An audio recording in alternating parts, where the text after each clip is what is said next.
I will request slides and recording, please. Slides first. Excuse me. Well, no worries.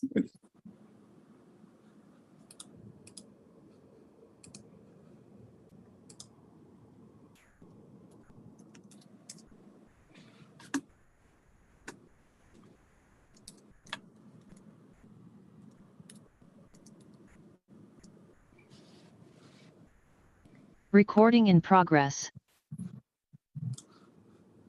All right, good evening, everyone. It is January 18th, 2023 at 6:03 p.m. and this is a public meeting of the Portland Committee on Community Engaged Policing. Welcome and thank you for joining us. Next slide, please. All right, let's get started with introductions from our PCCEP members who are with us. I see Tia on my screen first. I'll hand it to Tia if you are able to. Okay. Hello, my name is Tia Palafox. My pronouns are she, her. I've been a member of PCCEP since August 2021. Currently, I'm the co-chair with Ashley with the Community Engagement Subcommittee. Thank you.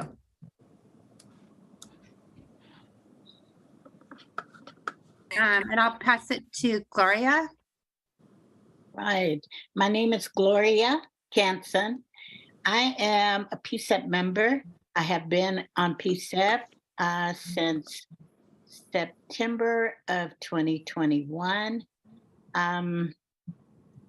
My pronouns are she and her. I can say that I'm still excited to be a member of PCCEP. So without further ado, I'm gonna pass it to Ann. Good evening, everyone. I'm Ann Campbell. My pronouns are she, her. I've been a member of PCCEP since March of 2020, and I get to be a co-chair with Pastor Weisner on the Settlement and Policy Subcommittee. And I'm going to hand it to Nathan. Thank you, Ann. I'm Nathan Castle, he, him pronouns, joined PCCEP in summer of 22. I'm very excited to be here. And I will pass it to, let's see, Celeste.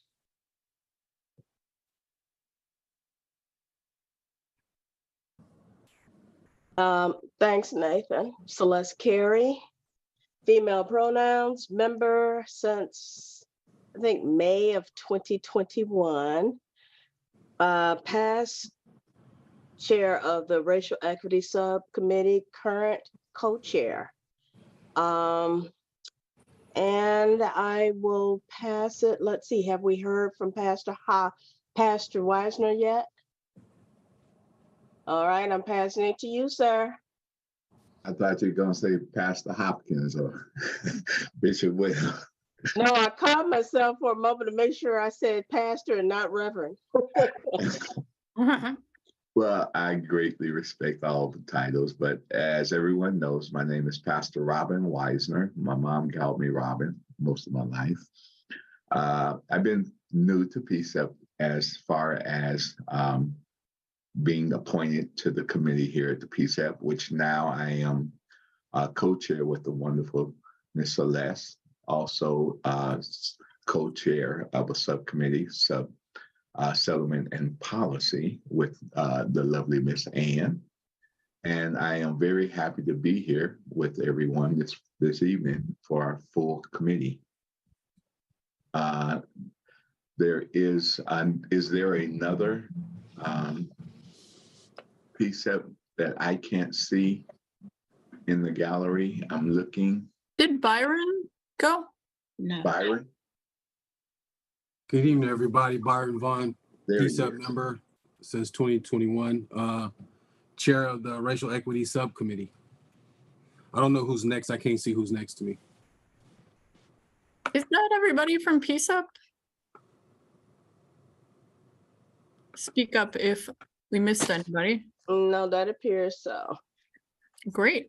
Hi, everyone. I'm Dory. I'm the PCCEP project manager. And at this time, I will ask anyone else here from the city, the mayor's office, city attorney's office, DOJ, to introduce themselves if you would like. Or PPB, anyone here from PPB as well.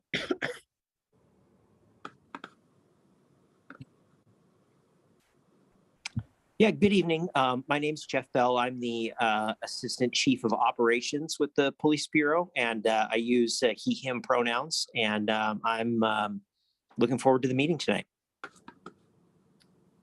Hi there, it's Mary Claire Buckley. I'm the Inspector General at the Portland Police Bureau and do DOJ compliance work. Nice to see you all. Hey, all, I put it in the chat, but Heidi Brown with the City Attorney's Office. I use she, her pronouns. It's great to see everyone. And I'll jump in. Hi, everybody.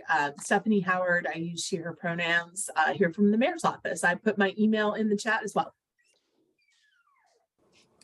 Hi, everyone. My name is Jared Hager. I'm with the U.S. Department of Justice. I use he, him pronouns, and I look forward to the discussion tonight. I'll put my email in the chat box too, following the good lead of others. Thanks.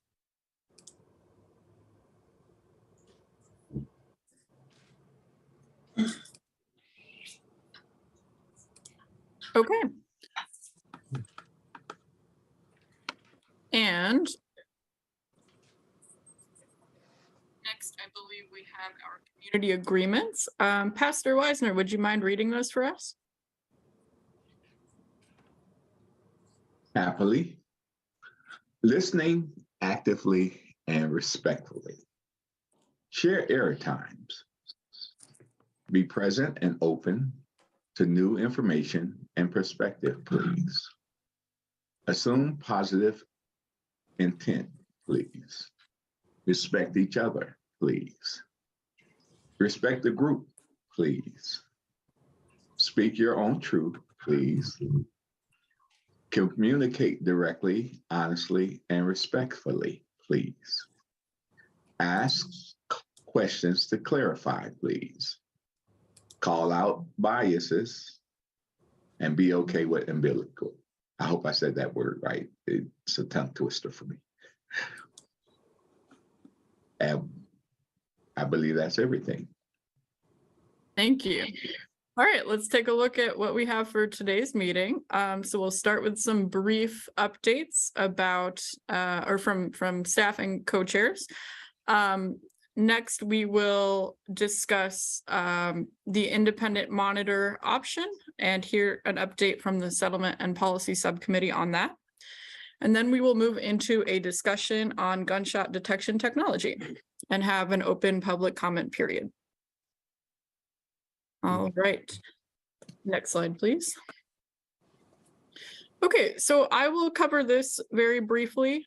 We just want to let everybody know about a new agenda input form on the PCCEP website.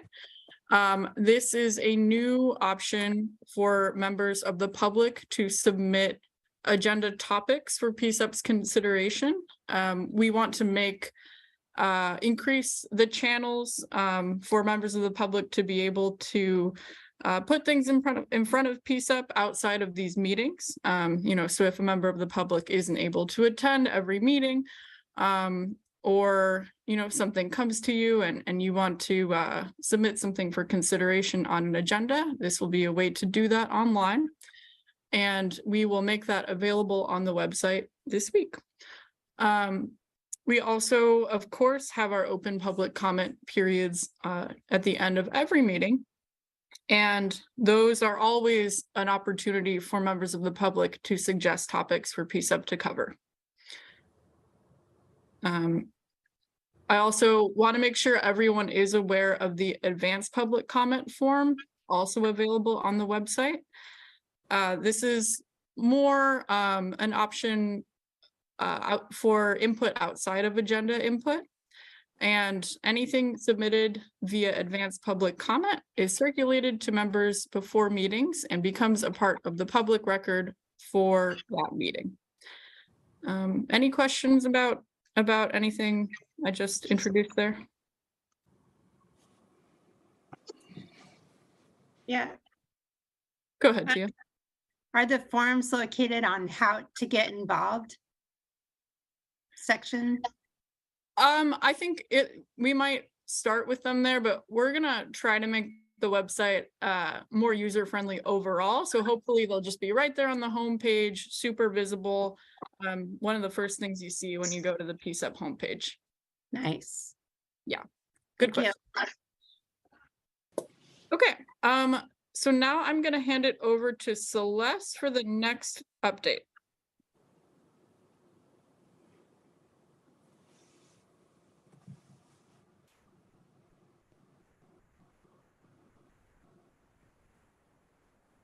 Celeste? Yes, I'm muttering to myself as I get the window up, and I'm glad you all didn't hear me. It's a good thing the chat wasn't up. You didn't hear the ums and ers. So as Dory mentioned, and as you heard Tia also checking in, we've been working with the Community Engagement Committee to really streamline ways of and increase ways of community input. And so one of the things we did is we took work that had been primarily in the steering committee meetings and we put it into our regular full committee meeting. And that way we could really streamline and prioritize getting community input and then have more time in terms of our own personal process of working on the tasks before us. With regard to the steering committee meeting, since it's not mandated by the settlement agreement, what we are doing is we're holding it biannually. And what that will do is focus on not only what are the topics that we're carrying forward from whatever work has been done on the subcommittee and ad hoc committee level, but it gives a stronger and more focused platform to the public being able to comment on the work we have done and work that needs to be done. And we're hoping that this will work out really well for the committee members because that's one less meeting for us, but we're not losing functionality. We just took the work and we put it back into the full steering committee.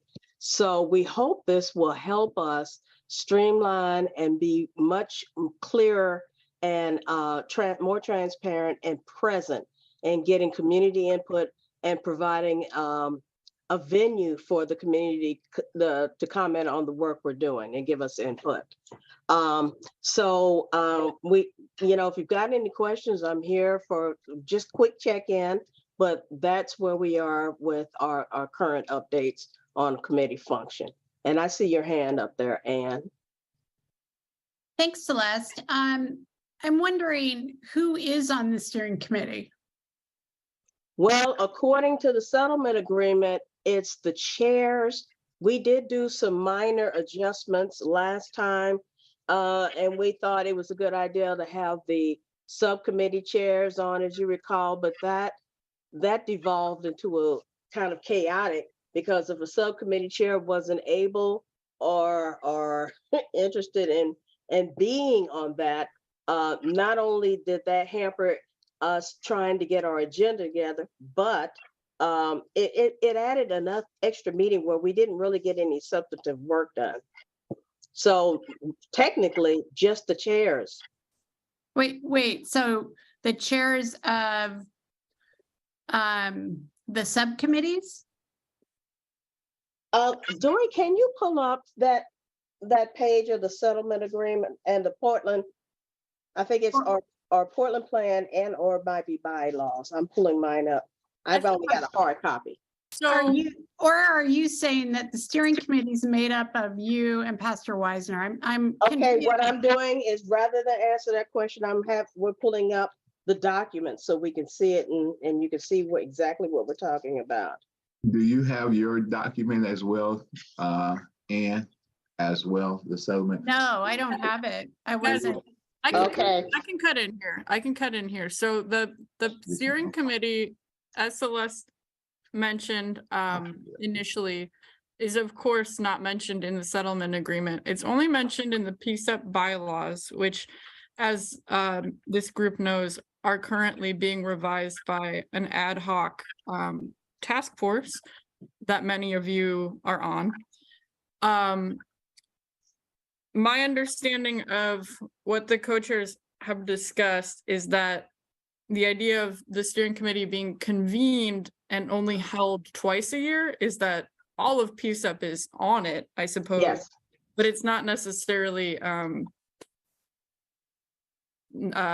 don't know if the question of who is on it needs to be more specific than that, because I think I would hope for a biannual meeting it would be everyone, and isn't as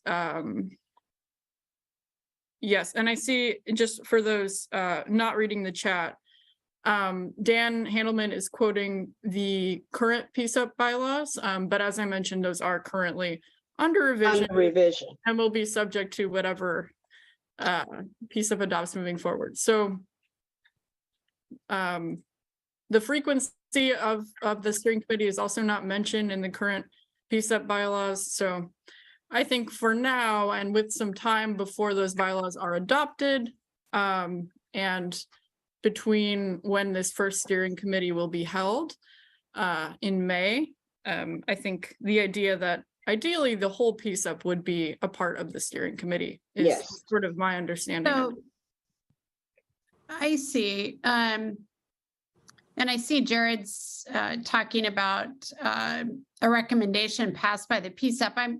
I hear what you're saying, but our bylaws are under revision. So it's my understanding we're operating with the bylaws we currently have. So I'm a little confused by that.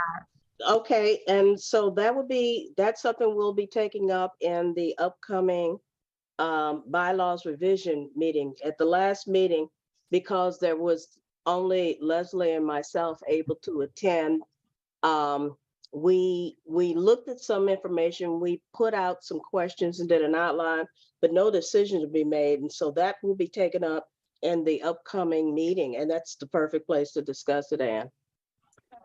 Yeah. I just want to make sure that, we're as transparent with everyone. I mean, we are being, trust me. That's why I'm talking about it now.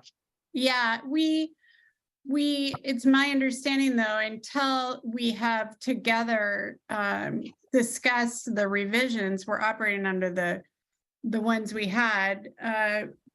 It's a little confusing for me. Well, that's why we need you to be at the meeting. I know you weren't able to attend this, but as a part of the ad hoc committee, you're going to have ample opportunity to provide insight and feedback. Bear in mind too that because this is not supported by the settlement agreement, it's an internal dynamic, and our aim is to make it as efficient as possible by reducing extra meetings that stumble us, because some people are feeling overburdened by just the 3 committee meetings we have now, and then taking the work that was done in those meetings and just putting it back where it used to be, which is in the member meeting. Because remember, this full meeting used to be 3 hours, and then we cut it down, but we increased meetings. That made it harder for a lot of people to attend. So, but we're gonna discuss it. I don't want to. I mean, I'm not trying to shut you down, but you are part of the ad hoc committee for working on the bylaws, and so we'll have ample time to get that worked out so that the committee will be able to present to the community at large a more comprehensive statement so that they can see what we're doing then. Because now we're still in the tentative state. Yeah, and I hear what you're saying, and I just want to do a point of clarification. I am on the bylaws meeting. I've been to all meetings. I wasn't able to attend the last one. I just simply want this to be something we all talk about, not just a few people decide this is how it's going to go. That's my constant spot. I see Pastor Wisner has his hands up. And I'm gonna have to remind you to please raise your hand before speaking and to be called on before speaking. And I will call on the hands. Thank you so much. Well, in Ann's defense this time, I did call on her. Yeah, it's just the kind of Back and forth, I know. You know, it makes it I harder. yield the floor, Dory. Go ahead, Pastor Wisner. I thank everybody. Thank you again.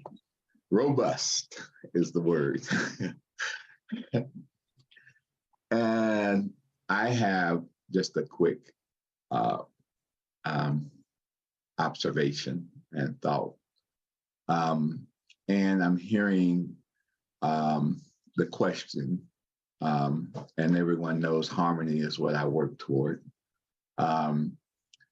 You're not having since everyone else is in this full meeting and we're talking about it as a group, you're not having an objection of it. You're just trying to get clarity. Am I correct to ask that, find that?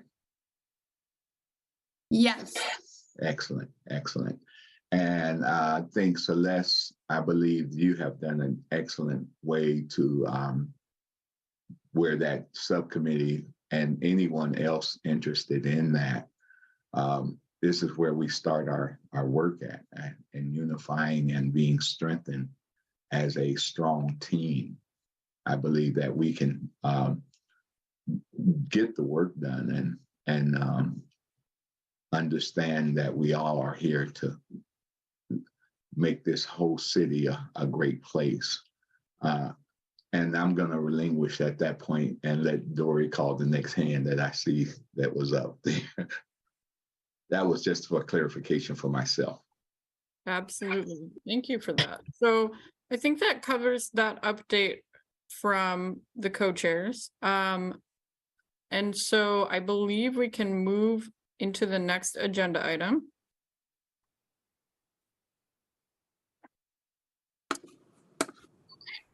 And so this is a discussion about next steps PCCEP wants to take with the independent monitor. So we will kick that off with an update from the settlement policy subcommittee. This item was first introduced at the settlement policy subcommittee a couple weeks back. So I will hand it to the co-chairs of that subcommittee, Ann and Pastor Wisner, for this update. Thank you, Dory. Your mic is kind of going in and out. Yeah, I just want to point that out first. I talked with Pastor Wisner earlier today, and I was going to give a little recap of our last meeting. We had a really great discussion about the court monitor and how would that be different than what our current structure of the COCL. And as discussed numerous times through my time here on PCCEP, I've heard community members talk about wanting the COCL to be local people. It is currently one of the partners, Dennis Rosenbaum, is in Chicago. That's been an issue. And then also that it reports to the city.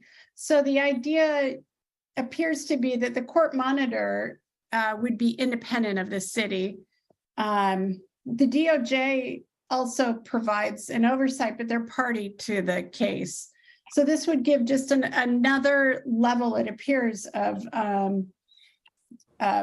independence and create hopefully further transparency and clarity for our city, our citizens in the city, and us as well. And I understand that the judge can give a direction to the monitor that he can't with the DOJ and others.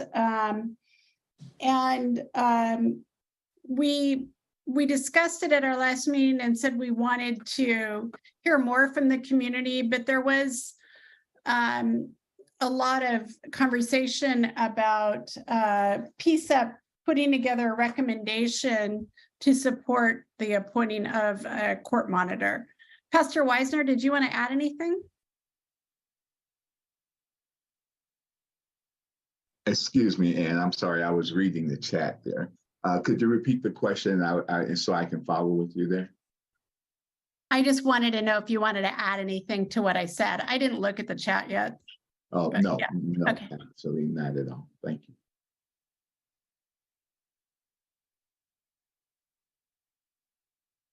Then I think my understanding is that Pastor Wisner and I were hoping to discuss the possibility of putting together a recommendation at our next Settlement and Policy Subcommittee meeting on February 1st. We do know that the COCL wants to have some time for a town hall, but we'd like to have some time so that we could, with the community and other PCCEP members, formulate a recommendation that's supported by all, and then hopefully bring it to the full PCCEP for a vote, if possible, before the next status hearing is on February 28th. Is that your understanding, Pastor Wisner? Exactly. But I think that there is a I can't remember the title. I'm going to ask everyone to forgive my absence and slow speech tonight. Again, I want to say that I'm all over the place with this current family member passing from me. However, yes, that is correct, Ann, very much so. We understand that the COAP would like to present, and we would like to bring it back with a real robust discussion from everyone, so that we can be able to be well informed and creating a thought of everybody and educating those who don't know as much as may have missed the last subcommittee meeting what is an independent court monitor. And we thank Jared and those who attend to help us understand the beginning work of what our recommendations and things would look like. So, Ann. Yeah, I agree. And I'm seeing here, Dory, that you have our next meeting and you have 30 minutes. Is that what you were thinking for discussion? Because we'd like a little bit longer if possible. Yes, so we've been in touch about this, but as you all know, there will be a COCL town hall on that date as well. So we have a little more limited meeting time in that particular subcommittee meeting than would be ideal to potentially draft a recommendation prior to a vote in the full PCCEP meeting. If, as you've laid out, the idea would be to adopt or consider a recommendation prior to the status conference on February 28th. So that's why I've kind of also taken the opportunity to lay out the other subcommittee meetings prior to that date to kind of help everyone think about how you'd like to coordinate this. There's also always the possibility of, trading subcommittee meeting slots, that kind of thing, as like a one-time thing. But, we can also just attend each other's meetings and do the work that way. So, yeah. So I think go ahead. I think we will be fine how the time is slotted for us, because this has been going for a while. It's been a great discussion. And personally, and I had discussed as well, we want to try to get the best of what we can and keep what is in place where that it doesn't conflict with our thoroughness of what we're wanting to do in this independent conversation. Is that right, Ann? Yeah, I agree with you. So yeah, we can hopefully use that 30 minutes and maybe push it a few more minutes if possible, if we need be, to get that kind of put together or formulated and listen to what community members, their input on this. So I think we should stick with our February 1st meeting. You're on mute. Dory, you're on mute. Yeah, I wasn't speaking. But at this time, I'd like to hear from other PCEP members on this subject about the possibility of considering a recommendation. Does that sound like a direction the PCEP wants to go in? Yes. Great. Okay, so and then with the so that's something we can coordinate with meetings and finding the time to ensure that we kind of meet that February 28th hearing timeframe. I'm not understanding that. What does that mean? Are you anticipating another meeting or? Is anyone else confused about that? No, I mean, I had the understanding that we are obligated contractually to give that time to the COCL. Is that true? Yes, I was just asking so I can make sure to be make sure the ways that I'm understand the ways I'm being unclear so I can I can explain better next time. So can we pull up that slide again? And then Tia, I'll get to your hand. Okay, so what I'm hearing is that PCEP is united in a goal to consider and vote on a recommendation to adopt an independent monitor prior to the status conference hearing on February 28th. That's right.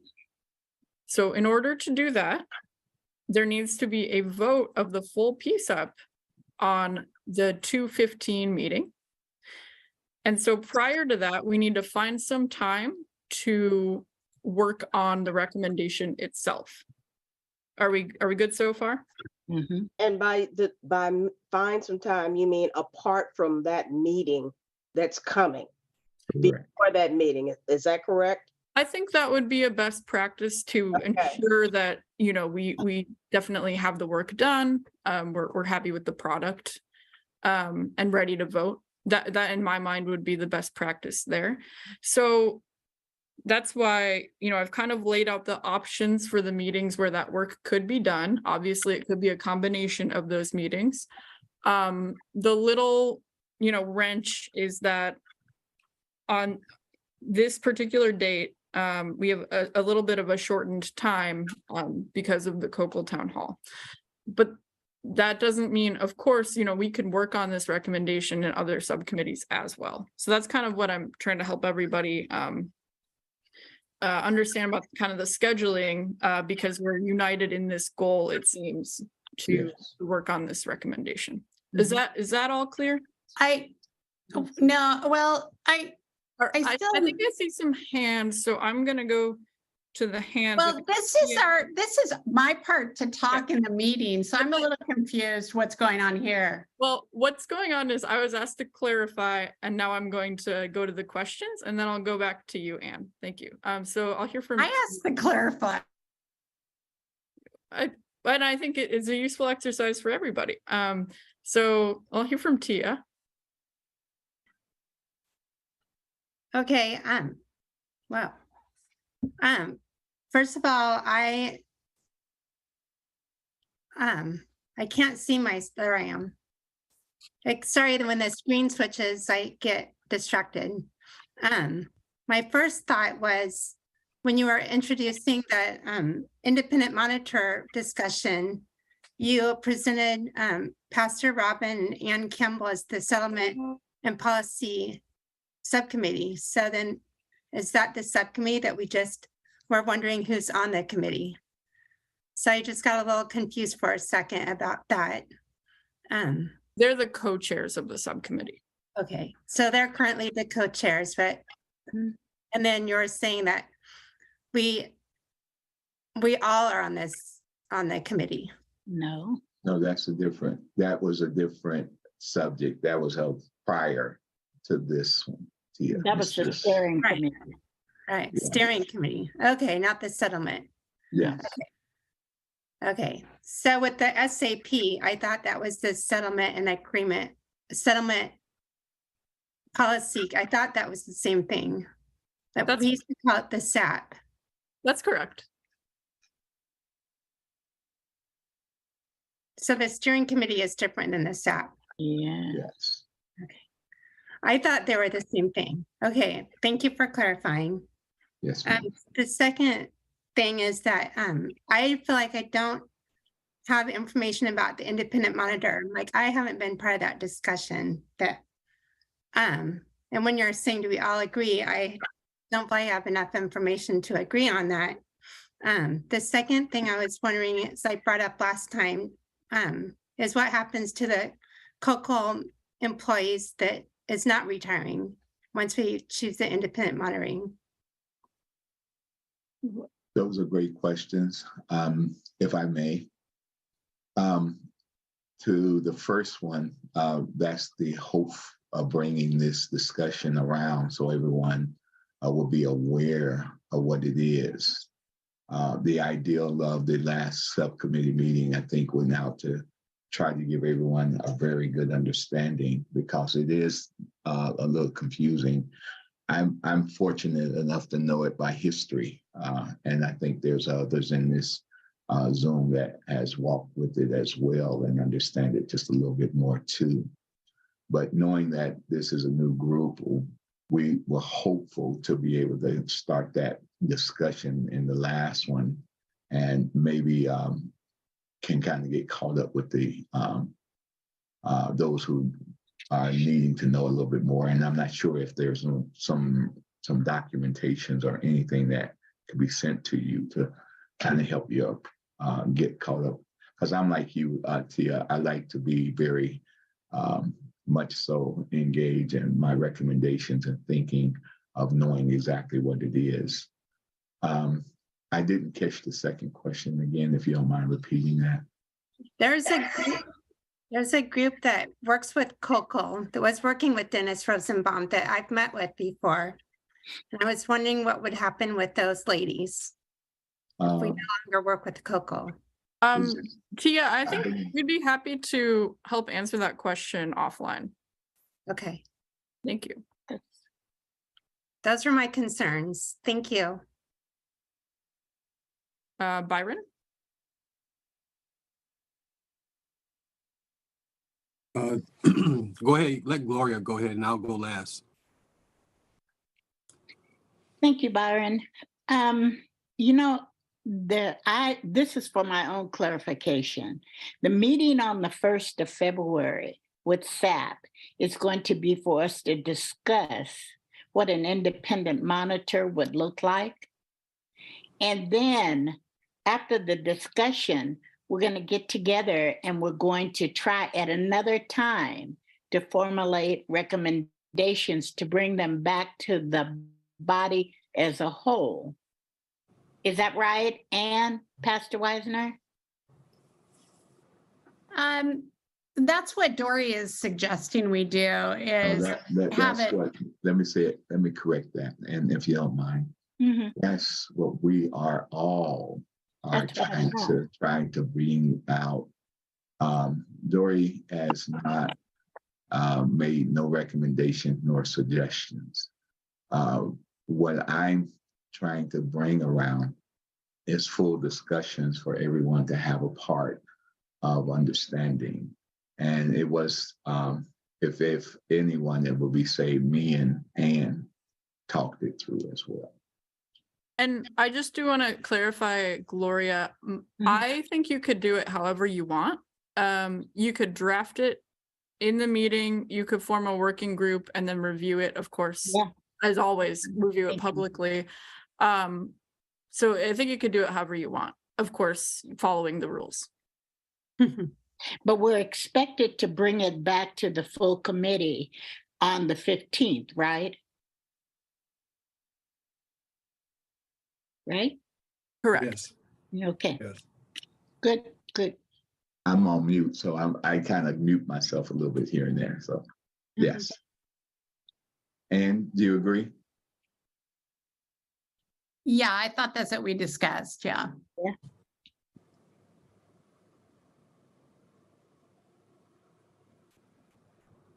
Byron, you want to go? Thank you, Dory. I just needed the PDF or the Google Doc for the recommendations that we can print out and fill that out. I don't have that, and that was all I was asking for, if I can get that sent. The recommendation form. Yes, Yeah, most definitely. I appreciate it. Thank you. Yeah, and yeah, I can circulate that to you all, and we'll be trying to make that also one of the things that's more prominently featured on the homepage as well.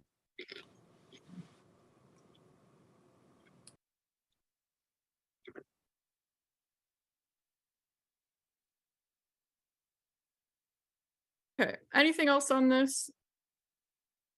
I think I just wanted to finish up with the next steps. I think we have our next steps then. We're going to discuss it at our next settlement and policy subcommittee. And if we need more time or more, we'll talk with members about it and community. But we're hoping to get it put together for the full board meeting. Is that correct, Pastor Wisner? Is that your understanding?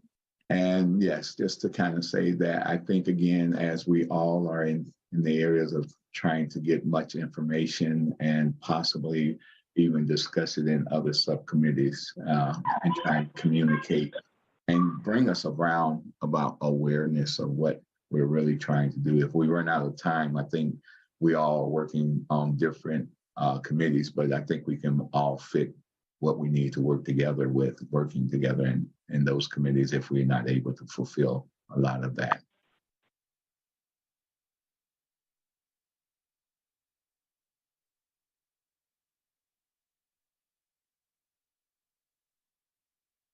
Okay.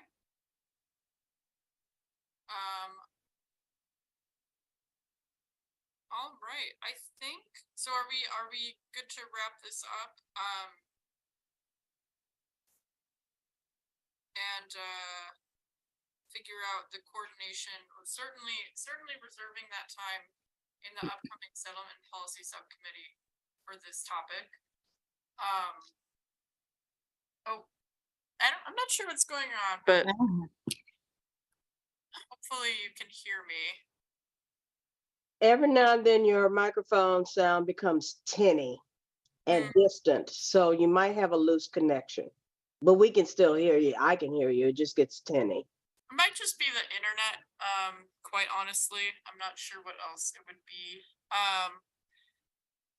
Well, hopefully you can hear me well enough. I think if we are good to wrap up this discussion and feel good about next steps, we are poised to take a break, a 10-minute break right now, and then pick back up with our discussion in 10 minutes. So I will see everyone at 6:55. Goodie. Recording stopped.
I really appreciate everyone's patience on that stuff. Believe me, if you're aware of it, I am really aware of it. I promise you. And so, I appreciate everyone pointing out some of that stuff. And it's on my mind. So thank you. Also, yes. You know what? Yeah, that's all. Thank you. Thank you, Dare. Thanks, Byron.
Hopefully everybody is back. Let's now move into Dory, can you fix your? my audio. Yeah, it's better now. Ugh, frustrating. Okay, I'll try to just stay close to my computer. All right, let's now move into the next portion of our meeting tonight. Next slide, please. Okay, so we are going to have a discussion on gunshot detection technology. Since we have a good bit of time, I've kind of laid out some timestamps for this discussion, although we are already a little ahead of schedule here. But we're going to begin with an overview on what gunshot detection technology is. An overview of what the what the technology itself is, including some perspectives from proponents and critics of the technology. We're also gonna look a little bit at what the city has done so far relative to this technology, or what announcements have been made, and then move into a discussion on how PCCEP sees themselves involved in this process. So with that, I'm going to hand it over to our co-chairs, Celeste and Pastor Weisner, for this discussion. Next slide. Thank you, Ms. Dory. I think this will be the part of where that maybe we can start with the technology. Gloria, are you there? I am. Are you feeling well enough to follow through here and I kind of help you through with this, or? Sure. What did you want me to do? I'm sorry, Miss Celeste. I was talking. Yeah, I'm here. I'm here. Excuse me, Miss Gloria. It's okay. I told y'all my hair's here and there. Okay, so this first slide here is showing just some basic information about what gunshot detection technology is all about. And that's the generic name of it. When you hear other names such as Shot Spotter, although it is an apt description, it is a trademark name. So that's why you'll hear us trying to refer to the dynamic, the technology as gunshot detection technology. So it doesn't sound like we're giving any one business a leg up. And that's part of the challenge, is that we want to make sure that we be as impartial as possible in providing a venue for the public. So basically, it would just imagine having a bunch of giant microphones on giant booms, which is what you call the arm for the microphone, in neighborhoods. These are generally installed out in the public, in gathering places, or in high pedestrian traffic areas, or perceived high crime or gun violence areas. And as you can see, there's a few, I don't know if 20 to 25 microphones is a lot or a little, but that's the standard practice. Okay, when these sensors or microphones, just to make it, accessible, low tech here, when they're triggered, dispatchers are notified and they're given a geographical location. And so it's kind of like sounds with GPS on them. Now, this particular technology has been around a while. When I was part of, and some of you may know of this program, it was the Albina Community Weed and Seed. I also served on the Project Safe Neighborhood project, which dealt with gunshot detection technology. So it's been around since at the very least 2001, which is when I was introduced to it. And you will see that various municipalities across the country are exploring it. And we do have, as Dory mentioned, information from opponents as well as proponents of the technology. And Ms. Lori, go ahead, Pastor. I was just going to add in the discussion here, this is just one system technology of gun detection. Yes, that's and right. The reason we're bringing this technology is because this is one of the technologies out of many technologies that they have, is what we're looking at or has been proposed here in the city of Portland. So I just wanted to kind of put that into perspective as well, if I could. Okay, and can we go to the next slide now, Dory? Okay, so these are what people who like the technology, the acoustic, the sound-based technology say. They think that it can lower the time it takes for public safety personnel to get to the place where they heard the gunshot or the perceived gunshot. That's what I'll say. And you can read for yourself. Some people feel that it may be an assistance to public safety and the police officers. And these companies claim high levels of accuracy. That's what the proponents say. Okay. Let's go to the next slide. Okay. They feel that it may reduce gun violence. And I'm just going to hold my statements, and questions until afterwards. And please, as you can, write your questions down, because we do want to hear questions. This is when we just open up, the fact that we want to address this. Next slide. Now, this is what the critics say. That gunshot technology, and especially a shot spotter, 97% accuracy, nobody's proven that. It's not been independently verified by any of the municipalities using it. No technology evaluation company has stepped forward and said, we checked it and this is accurate or not. Nobody. So there's no proof to their claim. And you can see there's been over 40,000 reports.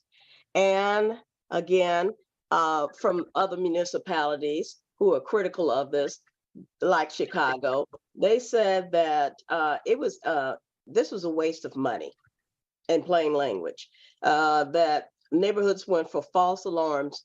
And that means that police officers were not able to respond to other types of emergency calls. So that's why that's important. Pastor? Yes, Ms. Gloria. As she's explained that part, if we go back to the other slide, Ms. Dory, is she's explaining that it is specifically data that is pointing to, again, not gun detection, but actual company who ShotSpotter is.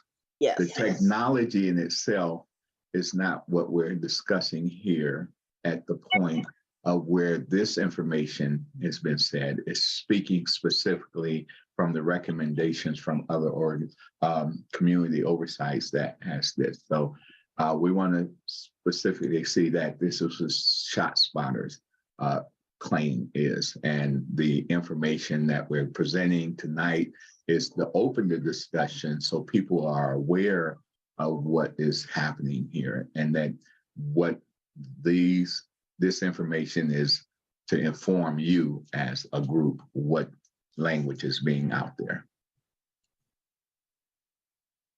Thank you. I'm sorry. Oh, no, you're fine. And so can we move back now? Something else the critics have said, this is a high upfront expense. And even though we are trying to recapture and reclaim some monies for public safety efforts, the question would be is if there's a poor cost benefit analysis. In other words, you spend more than you get a low return on your investment. Is this what we want to be spending money on?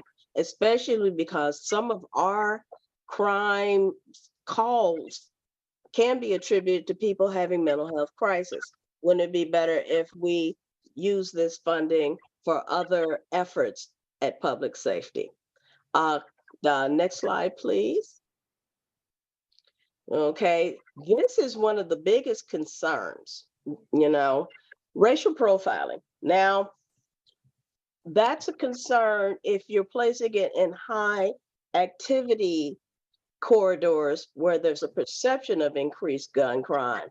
But bear in mind, the gunshot detection technology, it was shown that in one city, it sent them to up to 60 false reports a day. So that's not a very effective use of personnel or money or time. There's always a trade-off in something. So if you're getting false calls in these neighborhoods of color or neighborhoods that have been traditionally over-policed, you're not taking care of the real problems. You're just sending them on false calls. And there's this claim also that folks make is that there are up to 80% of shootings that are never called in, and that this technology will improve that, and it will capture those other calls that don't come in, should be coming in response to what they think are gunshots. But the question is, not only do we want to be concerned about racial profiling and the inefficient use of funds, with the privacy concerns that have also been noted. And let me see. Can you, yes. There's an infringement on people's privacy. Now, most people who have cameras know that you can record the visual aspect of a conversation of people's comings and goings, but you don't record the audio part. You don't record voices. And this gunshot detection technology, and ShotSpotter specifically, has captured voices, and then that's been submitted as evidence in court, and that's a violation of federal law. You're not supposed to be able to do that unless you have places where there should be a presumption of privacy, like private property, or people give their consent. These are some of our concerns. The community has also voiced concerns in other venues. And so as we're seeing this particular dynamic and this opportunity for Portland to be involved, then we have to look at what has been going on before us and figure out, is this an appropriate use of Portland's funds? Is this an appropriate support for public safety? And is this where we as a municipality want to go? Can you take us now, Dory, to the milestones, please? Okay, hold on. For some reason, my computer decided to do a trick on me. There we go. Get back up. Okay, so this is our year. These are some milestones with regard to both our recognition of homicide and gun violence, our responses to it, and concerns from the public with regard to our responses to it. January 2022 is when we launched a reconfigured response to gun violence. And can you remind me what FIT is? Focused Intervention Team. Yes, thank you. Focused Intervention Team is what it's called. Okay, that was at the beginning of last year. And then we've got the mayor in the summer with his response and declaration. Okay, immediately after that, we get this FitCox ShotSpotter recommendation. Now, the questions are, how thorough was that analysis that the FitCog was based on? Because I know public has asked, community members have asked that question. And that's one of the reasons why we're looking at that. Because as you look at the rest of the milestones, you can see that there are questions that have yet to be answered. Like, are there going to be other companies considered? What is the actual accurate evaluations of the effectiveness of this technology and then this specific company, and then the fact that we find out there's been some concerns of possible impropriety with regard to allowing this company to shop its technology alone exclusively to the city. In other words, it looks like they got an inside deal. So we have changed course. We recognized our error, and we're having a request for proposals and a competitive bid process. It means other companies can bid on the process. Now that's all well and good, but I'm going to come right back to a fundamental question. And that is this the response? Pastor Weisner brought up a very, very important point. Is this particular technology, acoustic technology, the best technology out there? And is this going to work for our city? And is this going to work to both be a support for the police, but to also be a support for the ordinary person like yourself and myself, to keep us from being over policed and appropriately supported? So the question is, do we as PCCEP want to weigh in on this, and what kind of statements do we have in mind? And I think that'll take us to our next slide. Yep, perfect. What's our role?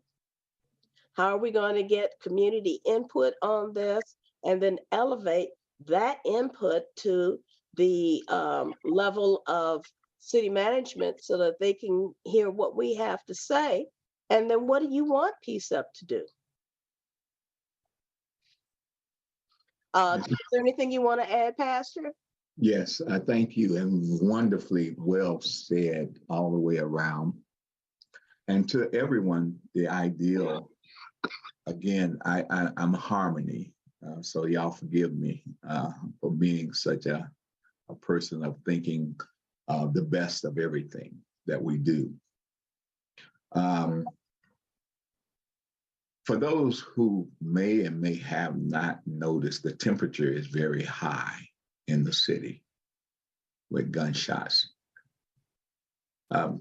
Those sometimes have conversations such as we are, living in a great city, wanting to see the best of our city.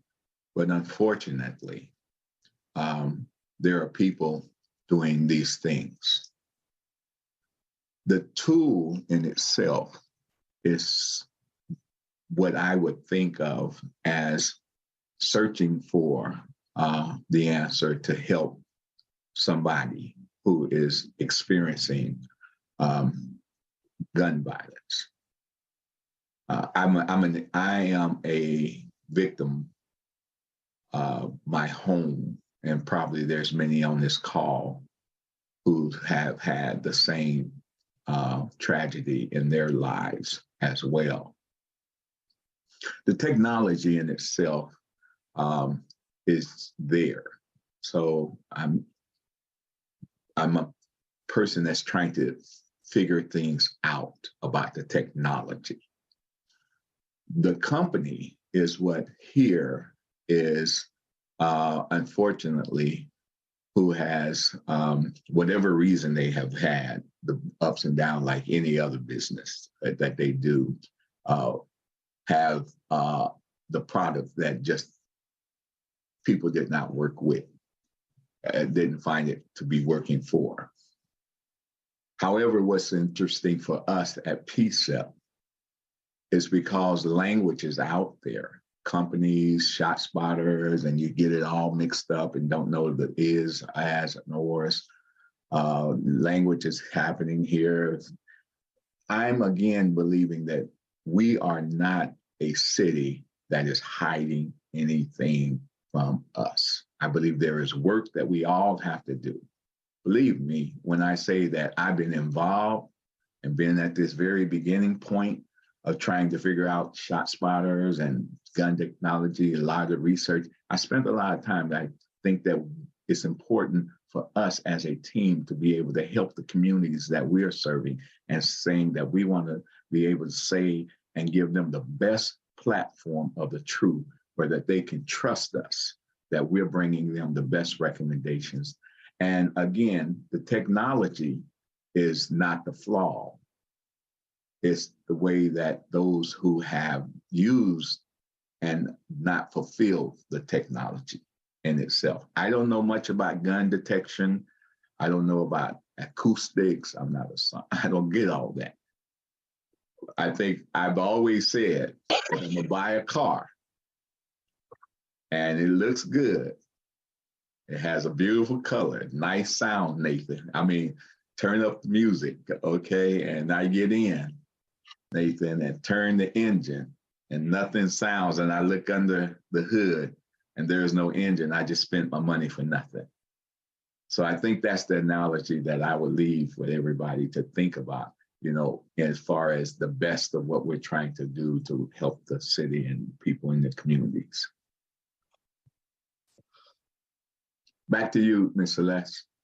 Okay. Well, I see we've got some hands up.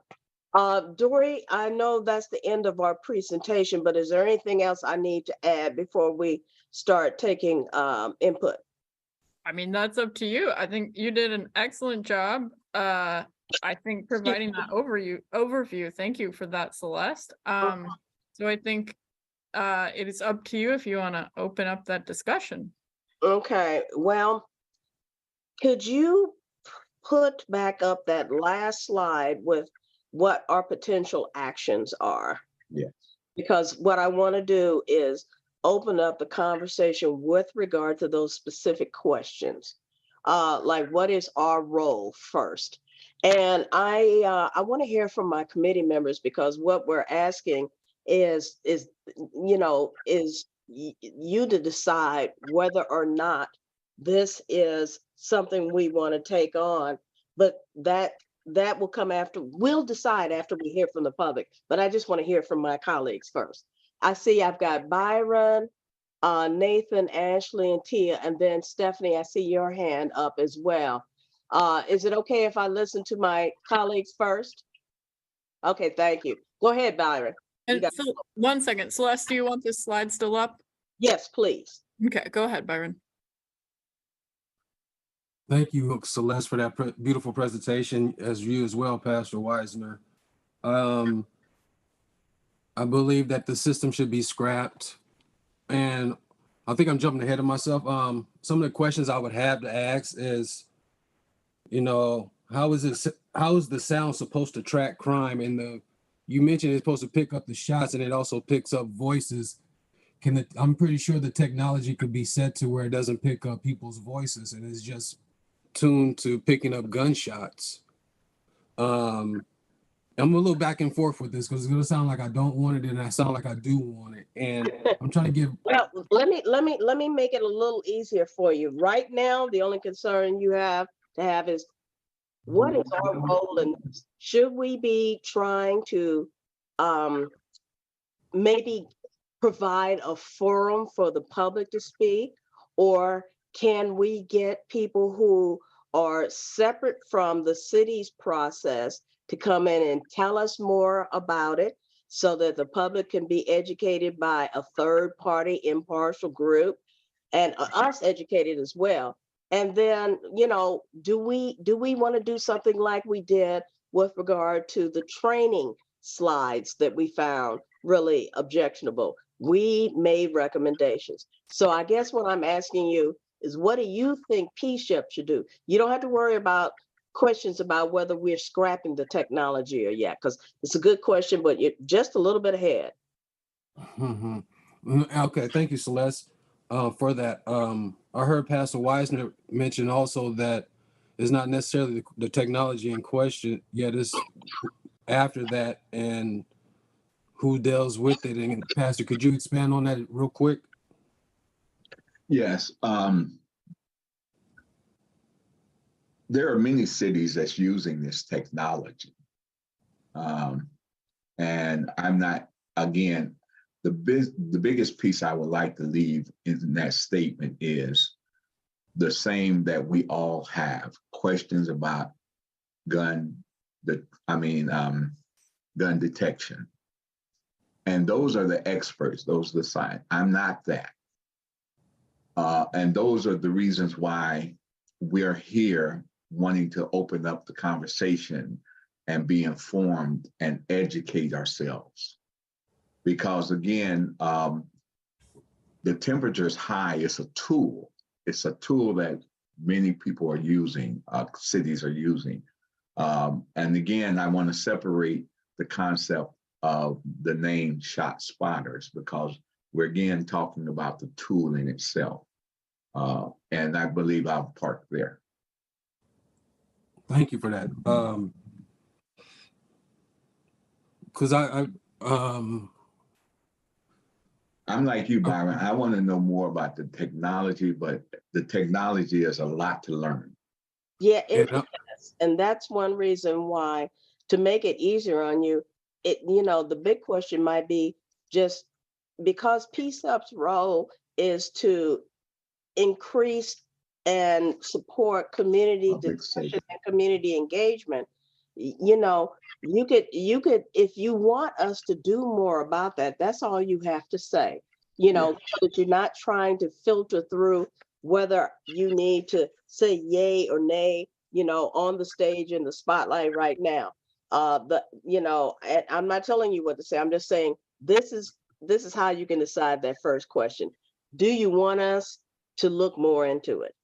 Yes, on that point, yes, I do. I do want to. Okay, and so with that, I'm gonna move to Nathan next, because we're gonna unpack everything else you said in some future discussions.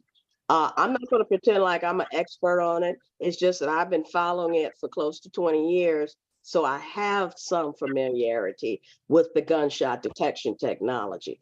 But I still would benefit for having more people, different people, impartial people come in and talk to all of us, so that if we do decide this is our role, we know exactly what we're getting into, and we can answer those questions you have. So I'm not kicking you to the curb, but I am going to move on to the next person. Miss Celeste, Thank you. I see in the chat there some background that might help from Stephanie's leaving at. Yeah, that's what I was trying to get to too. Yeah, why don't we introduce that? Yeah, and then go to those who haven't been so astute to this. So I'm just your friend, okay? No, I totally agree, because when you put that in there, I thought that was a great opportunity. Okay. So Stephanie, you have the floor to help fill in some of the gaps so we can ask that first question about our role. Thank you so much for being here. Thank you. I'm sorry, I didn't want to cut in line, but I'm thinking that what I can give here might help facilitate more discussion on this for PCCEP. So just to give a little bit of, just to add to the presentation, Could we remove the screen and bring in? Oh yeah, let's do that. Let's do that. We can bring it up later. Thank you. Thanks. So great presentation. Thank you so much, Celeste and Pastor Wisner. I really appreciate it. I do want to just clarify a couple of quick points. Number one, I want to make sure that folks know that FitCog's recommendation is available online. It's very, very large, and I want to make sure that anyone who's interested has an opportunity to review that to help understand the context for their recommendation as a community group. I did want to also just note that while the FIT team began its work in the community in January, that group of officers had been working with the FitCog, the community oversight group, back starting in the summer of 2021. So that team was developed with that community's input on training, on staffing, on all sorts of things. And they worked together for 6 months before that unit, went live. So I do just want to give that a little bit of additional context so that folks know it wasn't just everything started from scratch all at once in January. There's a little more going on in the background. And I think the FitCog's recommendation outlines that a little bit as well. So to give you folks an update on where that project is within the city process so that you can look at areas where PCCEP may want to add to their process, have additional conversations. I think that's great.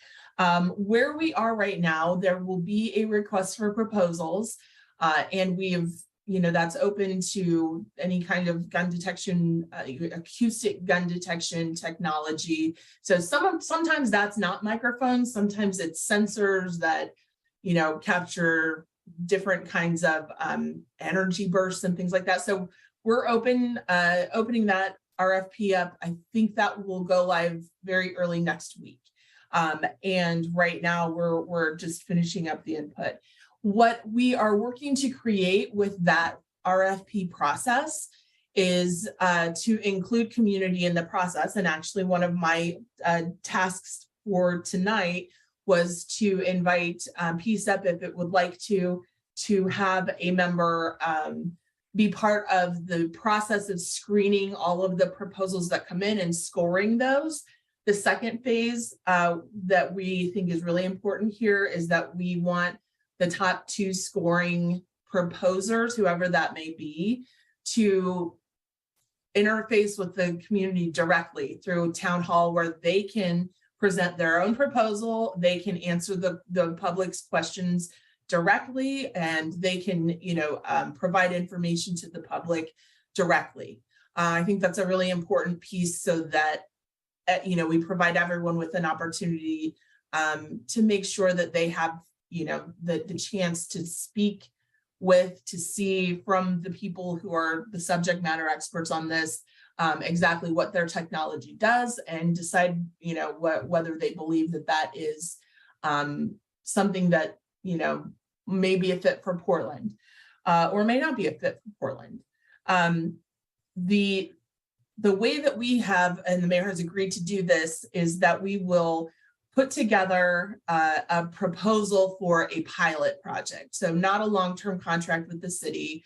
Whichever vendor were to be successful at the end of the request for proposal process, there would be a pilot project, but that would not move forward without council approval. So we would also be putting together that proposal and take it as a final step before moving forward to city council, which again would provide additional opportunity for public input at that phase, for people to convey their feelings about that at a council meeting. So all of that is to say that there will be some levels of public engagement through that, but I think if PCCEP would like to have a presentation from anyone who intends to submit a proposal, I'm sure they would be happy to do that. If PCCEP just wants to have a listening session on the public on the issue, whatever that looks like for you, I think there would be opportunities for that to happen throughout this process as well. And I think I covered the rough outlines there. I would also just note that the FitCog meetings, they've had many meetings about this. And so there's additional public input in those meetings.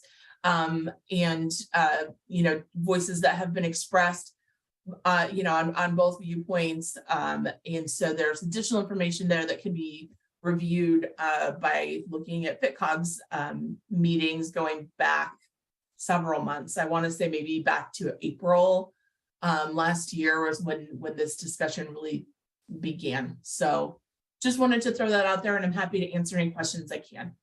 Okay. I have some questions, but I do want to cede the floor for my colleagues. But one thing I do want to say is I would like for PCCEP to think in terms of being an independent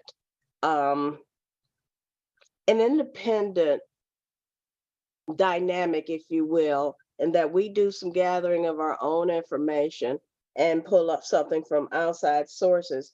And one of the reasons is because the fact that there's already been concerns of cronyism in this deal, of having conversations that were not open to the rest of the public. I want to make sure that we don't get caught up in that dynamic, that we make sure we talk to people who may not have had their voices heard. And that's not to disparage work that's done. It's just to make sure that we remain as independent as functionally possible. But that's enough of me. Let me get to Nathan.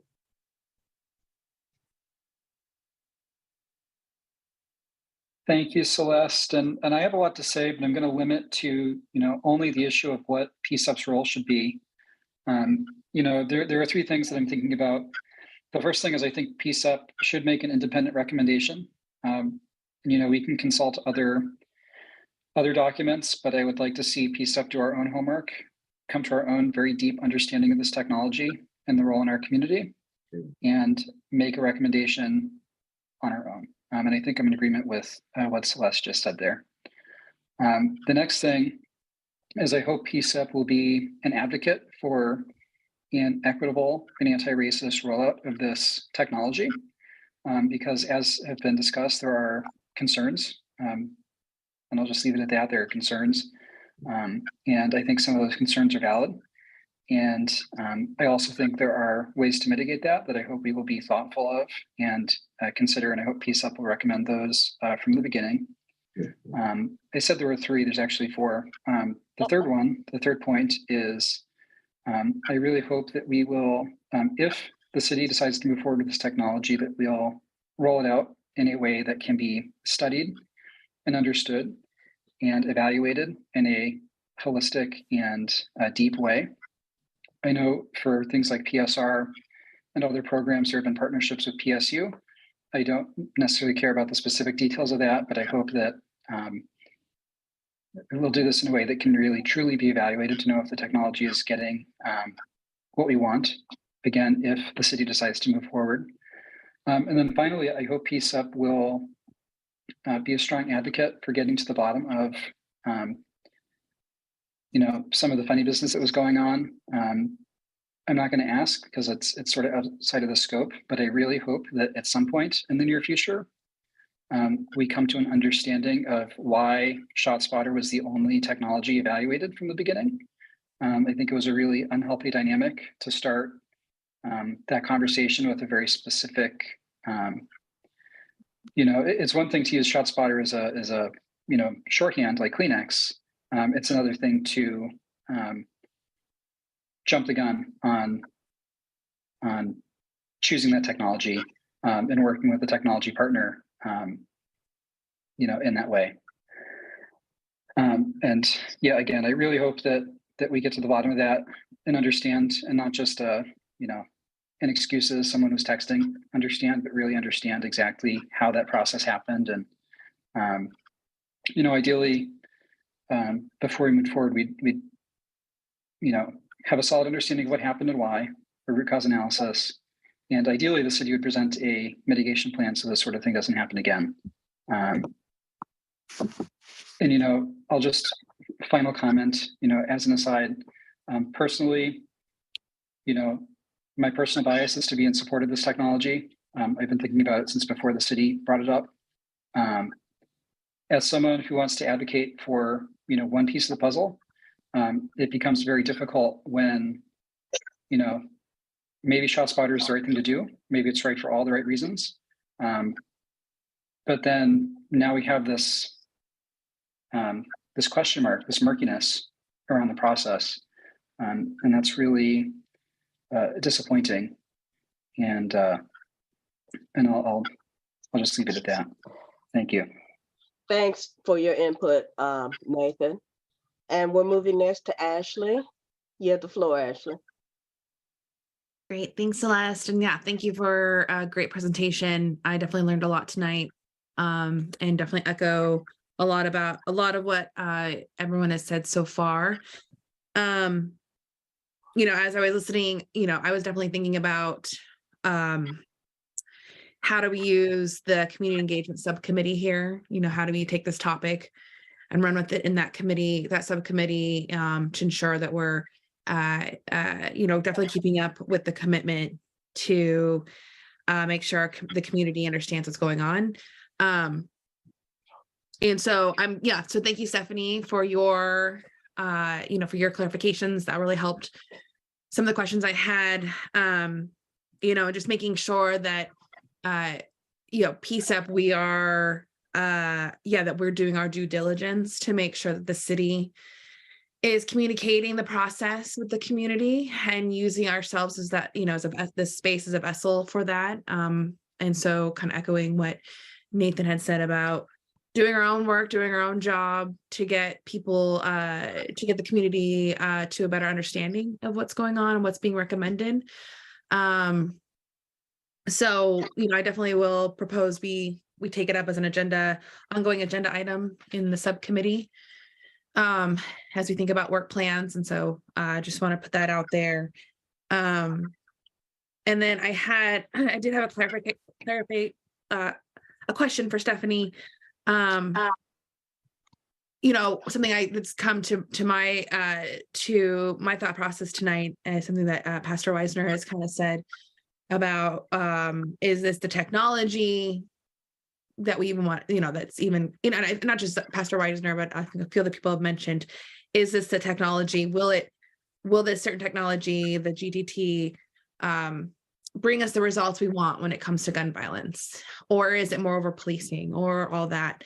So my question, I guess, Stephanie, if you are able to clarify, is, has there been that discussion in the city about doing something different and not just moving forward with this? I know the RFP process, the community process, we're really grateful that that's being thought of, and we're excited to partner and to do our own work on that. But is there any slowing down and saying, hey, should we stop and actually get community input about whether this is the technology that we should use?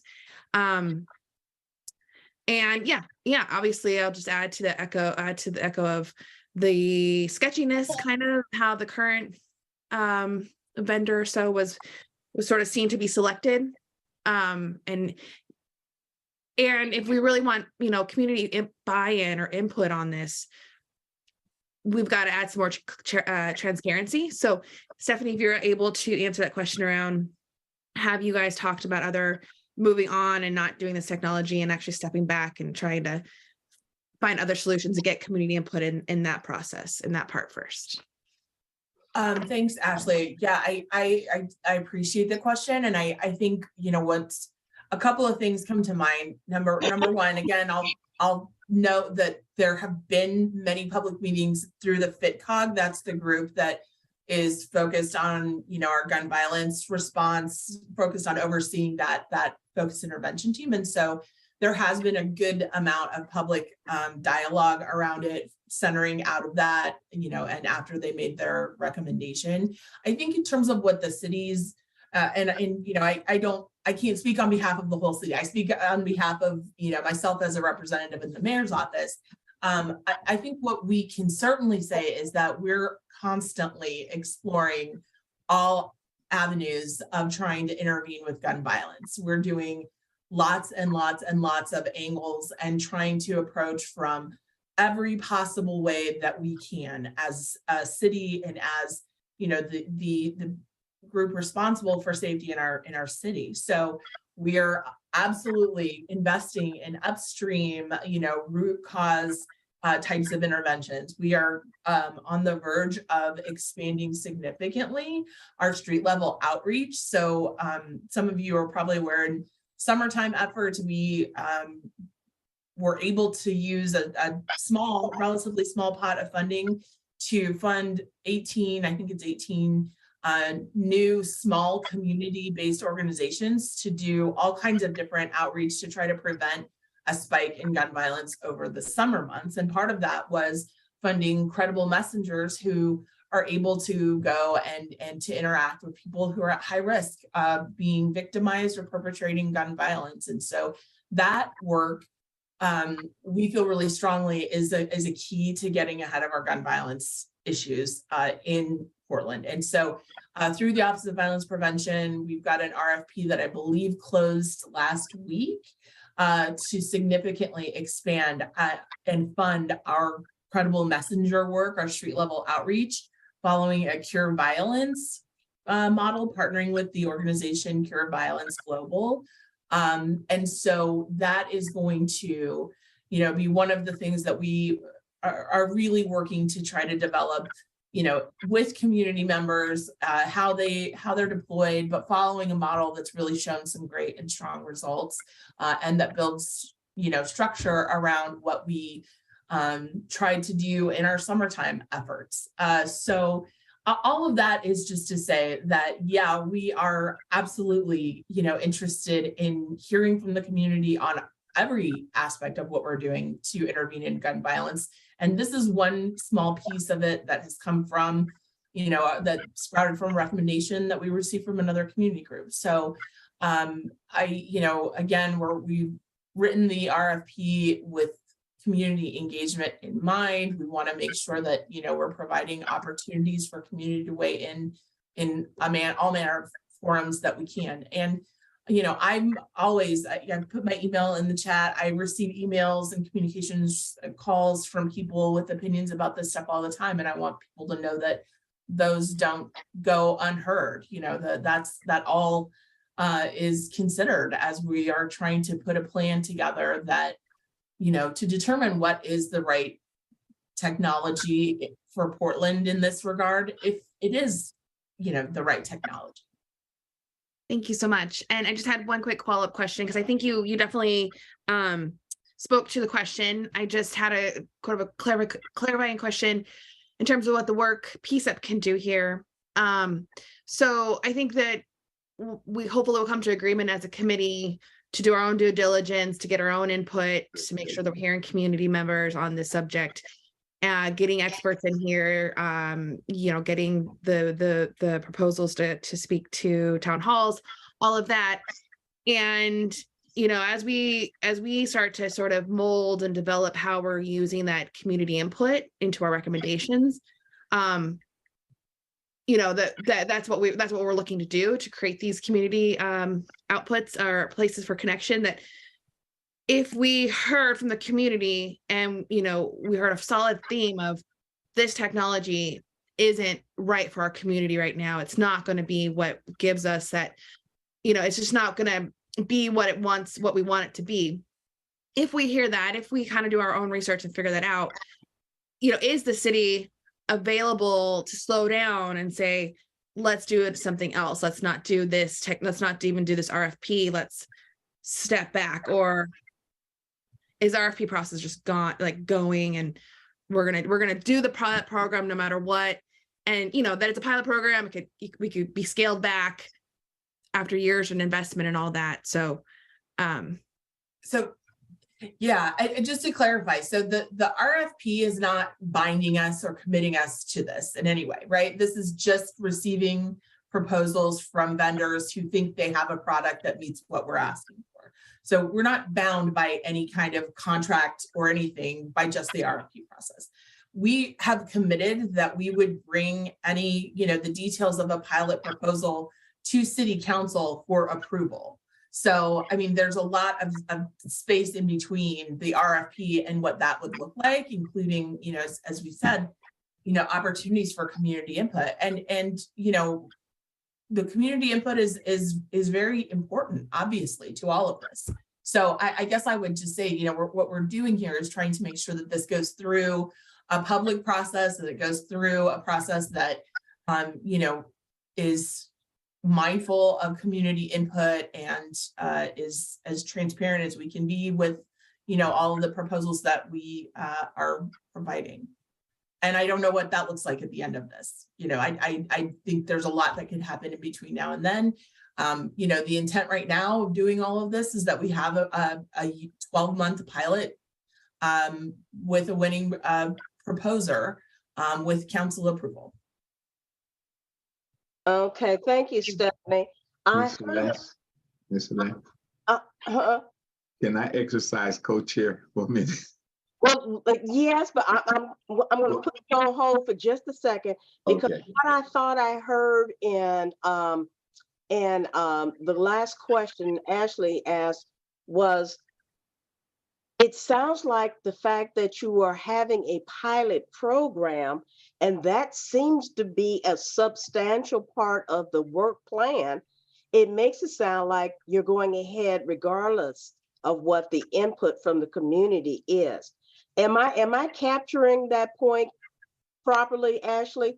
Because I want to make sure, because that's what I thought I heard that didn't seem to be answered.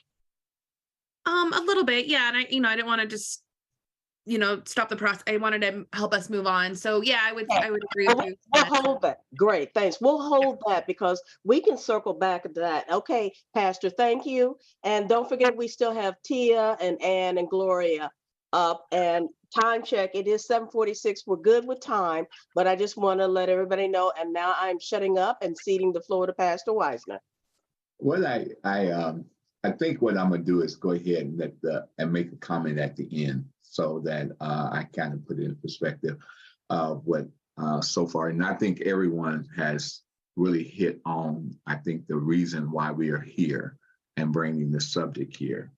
So at this point, I'll just go ahead, Chair, and have you direct. Okay, thank you, Pastor.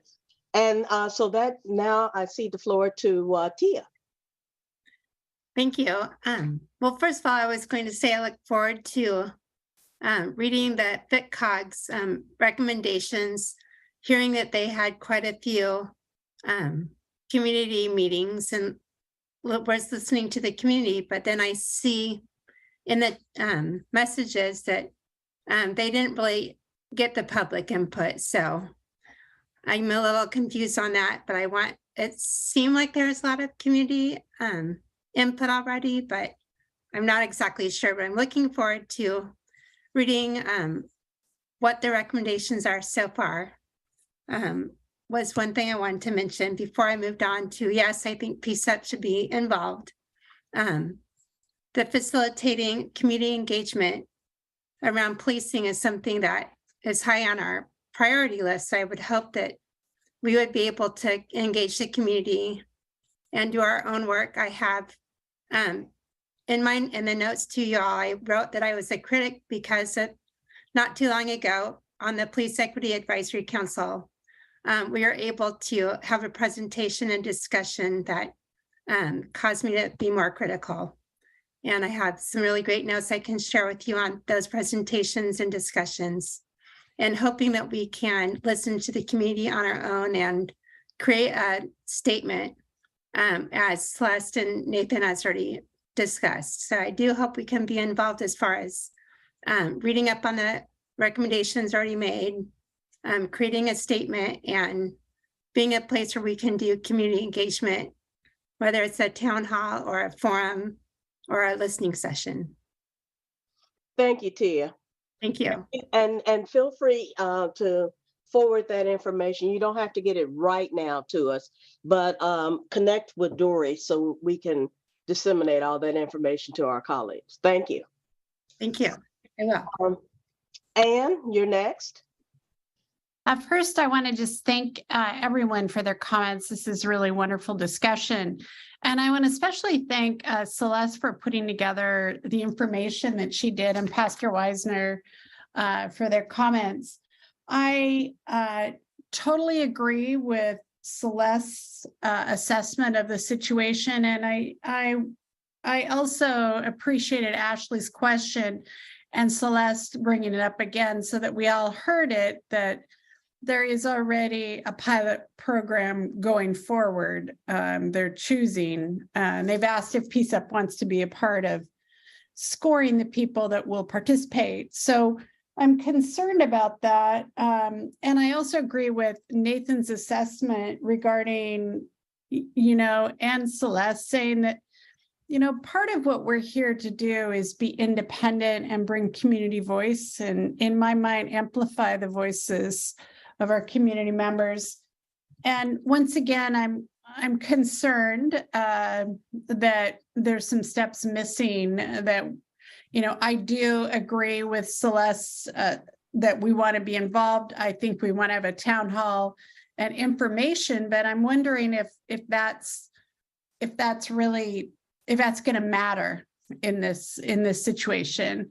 And I don't think no one needs to answer that. I just wanted to share that feedback. I know that there's other people waiting to speak. So once again, wonderful presentation. Thank you so much. If I may, I would like to respond just to restate. Go ahead. Thank you. So what I'm trying to do, and I'm doing a poor job of communicating, is that the RFP process is not a binding process.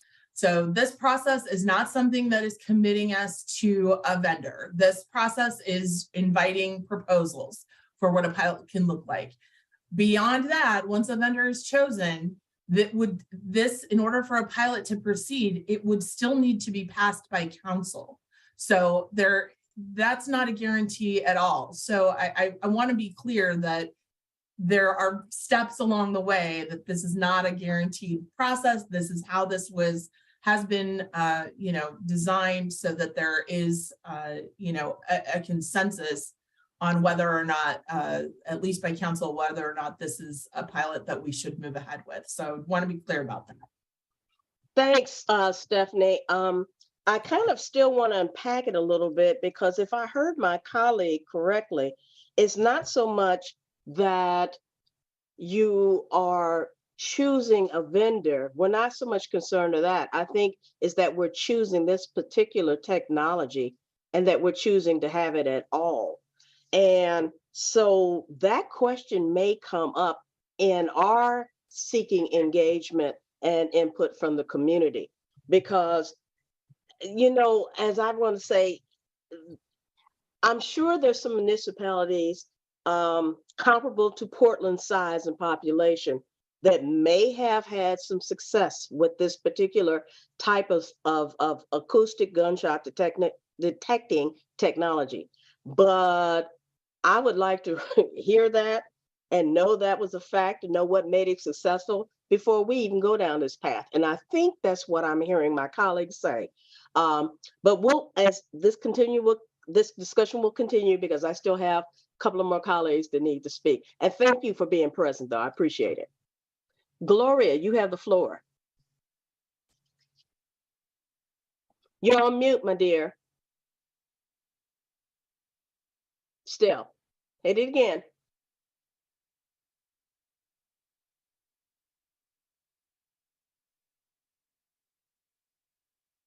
Oh, hit it one more time. You hit it and it jumped off. That was my fault. Okay, are you good? Okay. Good. Okay. I was saying that I enjoyed hearing from Ashley and Nathan.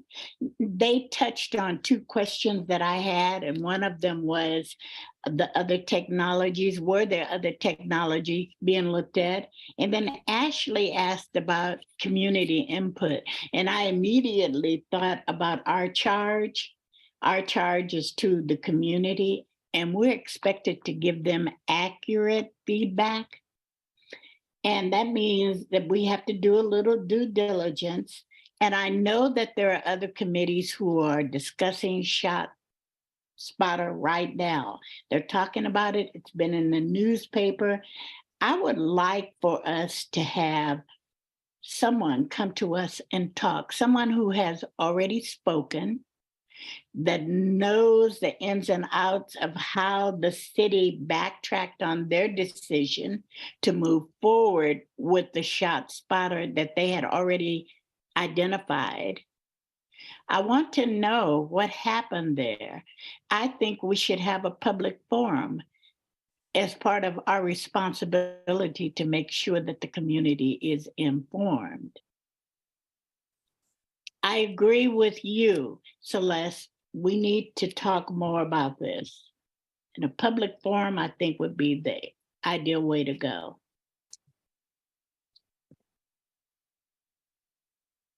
Thank you, Gloria. Now, did you have a question in addition, or was that? Well, the question was, what caused the city to step back on their decision? I looked at what Dory put up. She put a timeline up, and I followed that timeline. And the timeline showed a digression on the part of the city. If she could put it up again, you could see what I'm talking about. Dory?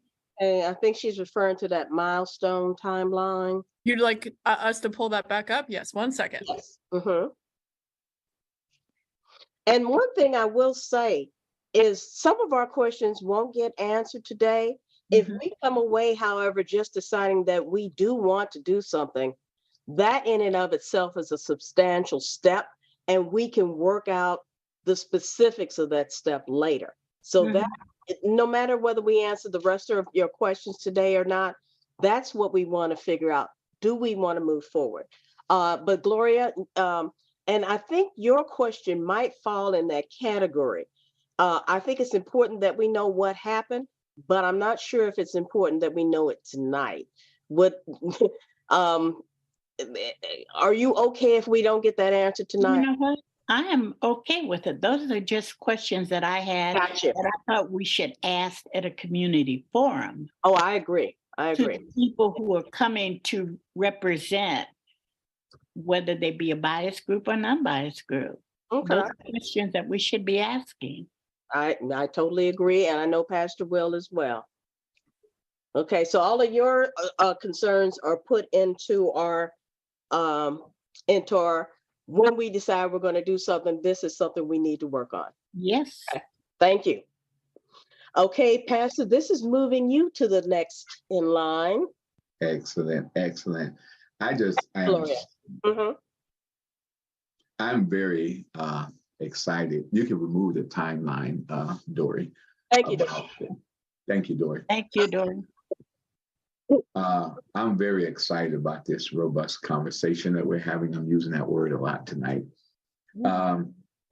Everyone is ideally on point. Exactly why we wanted to bring this to the group.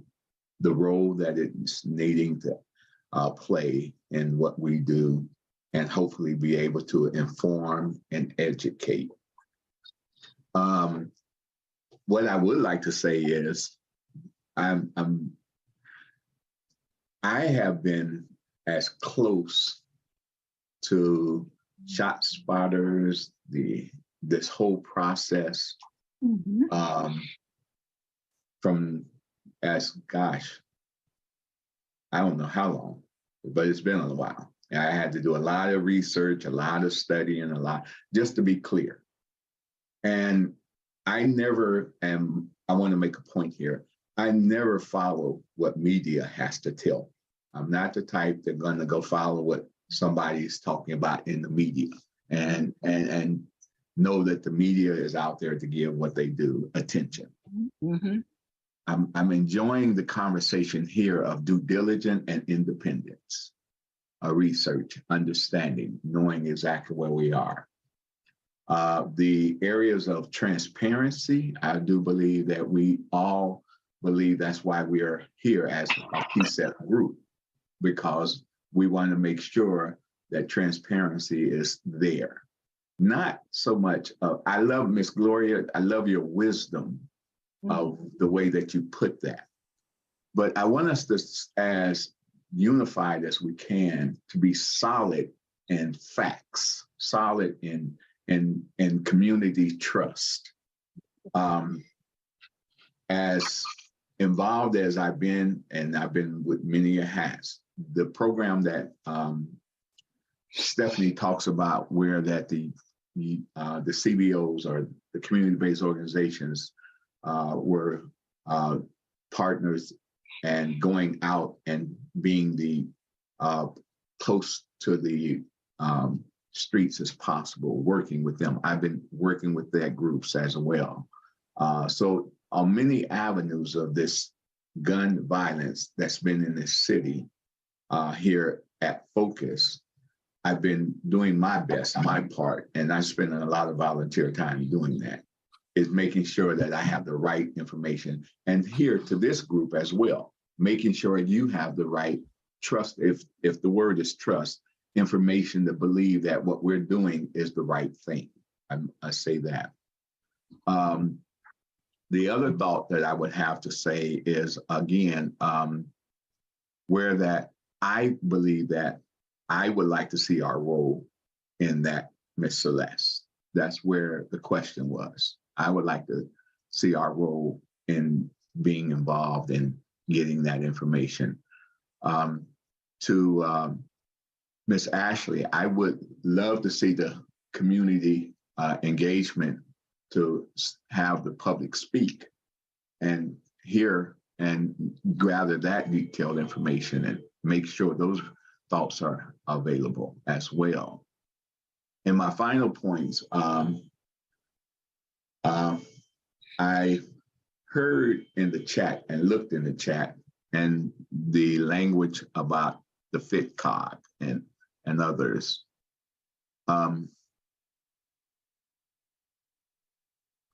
I'm going to go back to my unity side thoughts here. We have people who are volunteering all over. Everybody's doing their very best in volunteering and wanting to see this city do well. And with respect to everyone who is doing that, maybe we can all collaborate together and be able to be a part of information that's not what we think, but what we actually know with each other, and trust each other's work and trying to do what it is. What I do want to say is that gun violence is real.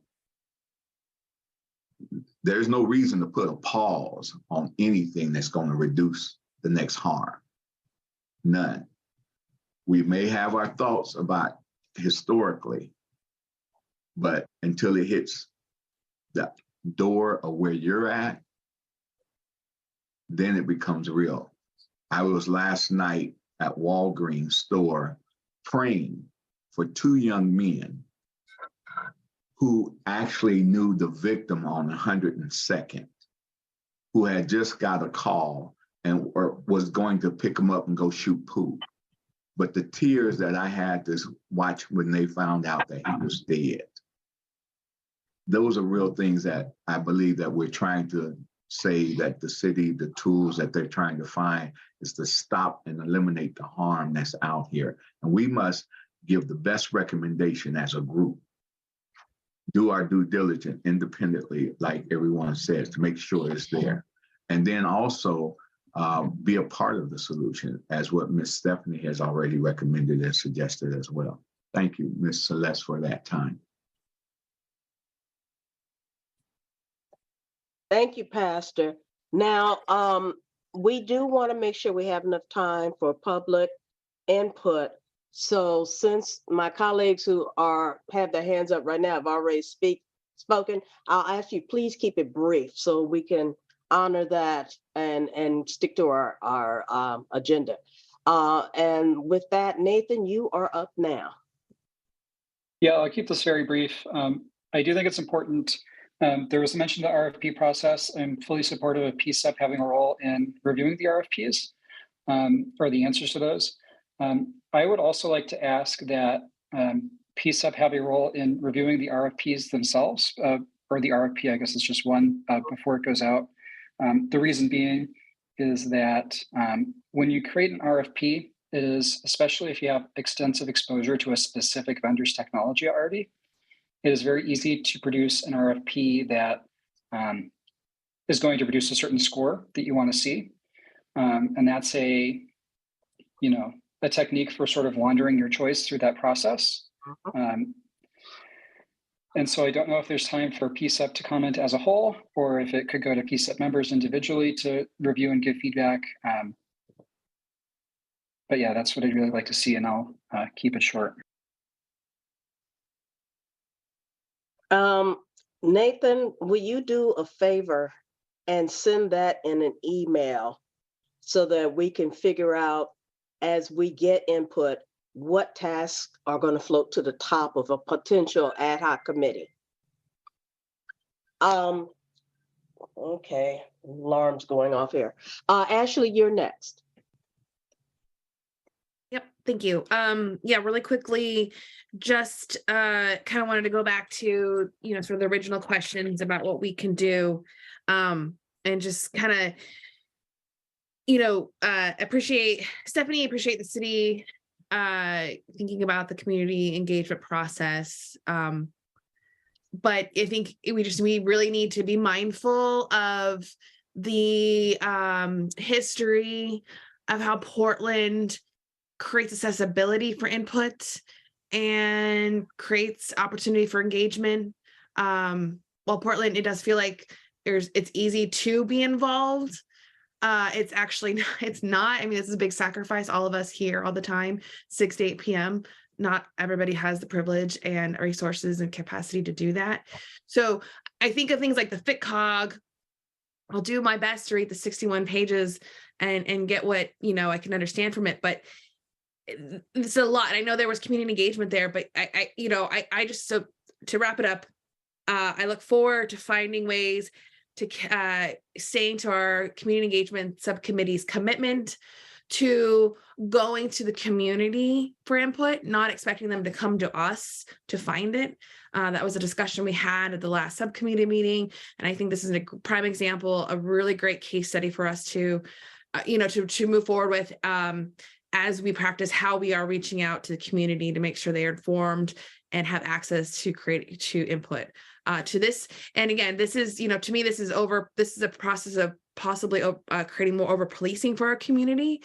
And so while the FitCog and their objectives could be sound for what their objectives were, I wonder what kind of community engagement process they had gone through that really created pathways that met the community where they are, not expecting them to come to the city to listen and find out. I really think we need to be mindful of that as we talk about community engagement. And thank you for the time. To answer that question, the IPAC meeting is where a lot of this information started at. Are you familiar with the IPAC? What does IPAC stand for, Pastor? IPAC is Interfaith Based IPA. Oh man, you got me there. I just call it. It's the interfaith-based group. Okay, thank you. It's been working very strongly and has been very successful in bringing this forum, information, community output. Also, there was another group. I believe there was a table at the table. Stephanie, are you there?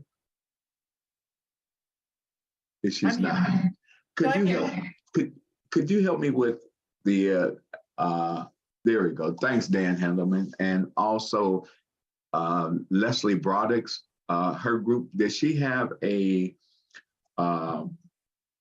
report that she submitted as well, Stephanie? I am not familiar with who that is. The table, she worked with the IPAC group. So there's a lot of people who have already been in this discussion, Ms. Ashley. It's just, I think that it's important for us to be a part of that discussion as well. And being involved with what I think that everyone here is saying that we should be doing as a group.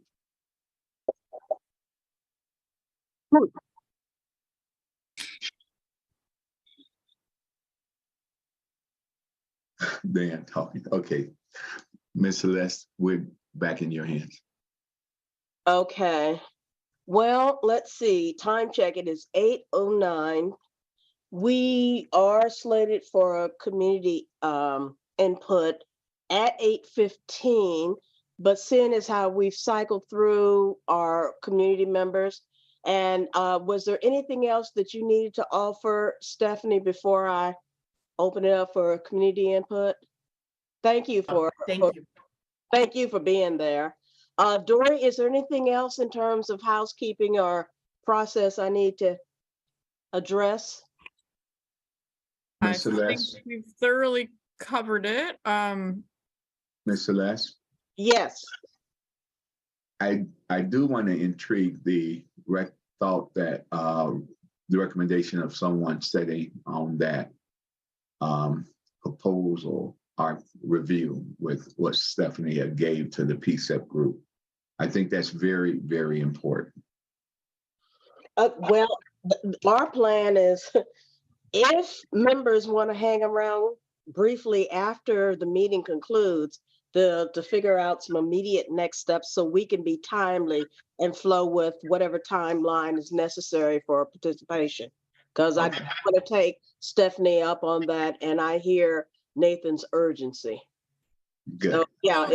So we, I mean, we do have public meetings because we're required to have public meetings. So we actually can't do that. So we can certainly use this time right now if you all want to. Okay, that's fine. We got 5 minutes, so. Yeah, so if you want to brainstorm or think about what subcommittees want to engage on this, Ashley was certainly mentioning the community engagement subcommittee. I don't know, settlement and policy or racial equity are also interested in engaging in this work. But now would be a great time to have that discussion while we're still in the public meeting. So I'm going to take it then, based on your comments, that we do as a committee want to address this. Yeah. So just to have some kind of consent decree or public vote, can everybody from PCCEP just raise their hand if you want to move forward on this so we can have a public reckoning? Okay. And, you know, there's my hand as well. Okay, is that everybody? Ashley, are you saying yay or nay? Oh, okay, and Byron, are you? Well, he said earlier that he was in agreement, and that's captured and recorded. So, okay, unanimously, we want to do something. Now, the next question is to answer Nathan's concern, and you can go ahead and put your hands down. Thank you. How do we want to participate in this? Do we want to select somebody to be a representative like we did for the civilian dean hire? How do we want to address this? And Nathan, I'm going to call on you because you spoke to this. So, okay, Ashley, go ahead. Because democratically, if there are several people interested, maybe that would be a best practice. I missed the first part of what you said. Perhaps people would like to do it democratically if there are several people interested. Okay, that was going to ask Nathan, would he see to maybe putting together and scheduling or whatever we need to do. But okay, who all is interested in being on such a committee? And are we limited to one position in our participation in this venture, Stephanie? Can we have more than one participant, or are we limited to one representative? I think for the scoring process, we're limited to one participant. But you know, again, there will be a public town hall or engagement for the proposers, the top 2 scoring proposers that I think there's opportunity. Okay, that's one job. The other job is Nathan had requested, could we see the RFP before it is finalized so we can review that? Is that something we can all take part in, and is there a timeline? I need to just verify that. I think the answer is yes.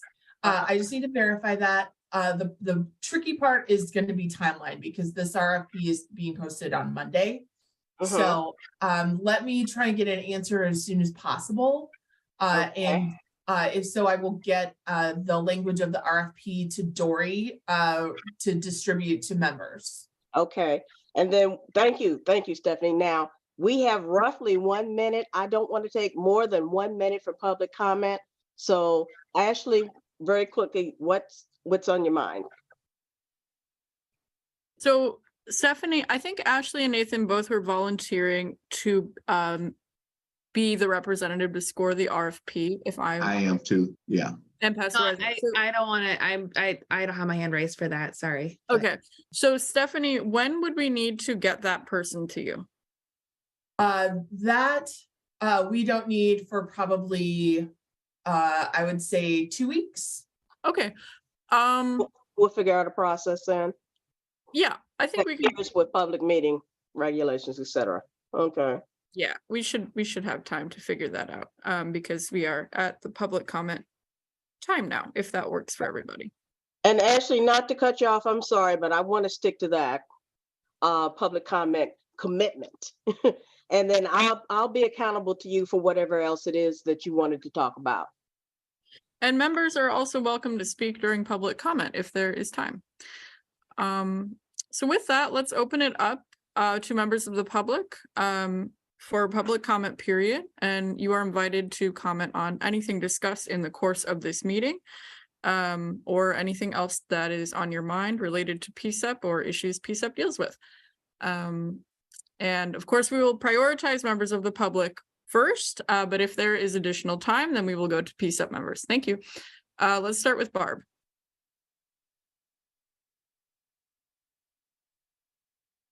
Thank you, Dory. Hi, I have about 5 different random things. They're not really random. To say one of them is with regard to ShotSpotter, since you guys didn't have public comment during that time. Sorry, not ShotSpotter, the gunshot detection systems. Just my own idea, and if I've had it, I'm sure companies have had it, that it wouldn't have to be a system that's actually based on sound or seismic or anything that's going to give the false positives.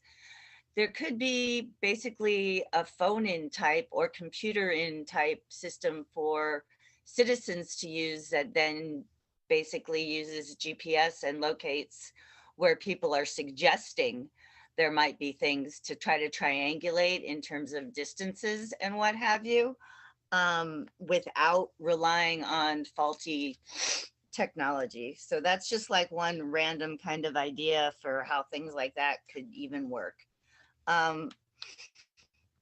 My comment about the website and trying to make that as user-friendly as possible would be to have a banner and somewhere where people can get into the event right away, rather than having to click 2 or 3 times to find out where and how to get to the meeting that's, you know, just started 2 minutes ago, for example. And then I always blow it when I try to talk about behavioral health. So intersectionality is what I'm talking about.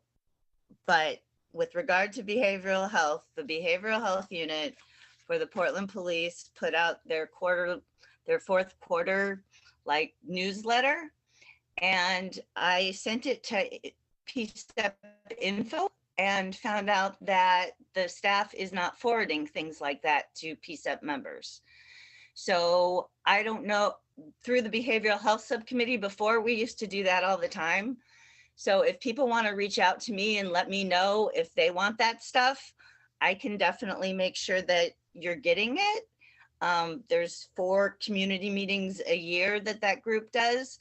And then that the advisory council does for the BHU. But they also come out with these glossy newsletter type things that I think many of you guys have seen before. And so I was just disappointed to find out that it wasn't going to be that simple to forward you guys those kinds of things. And that's what I got for now. Thanks for listening.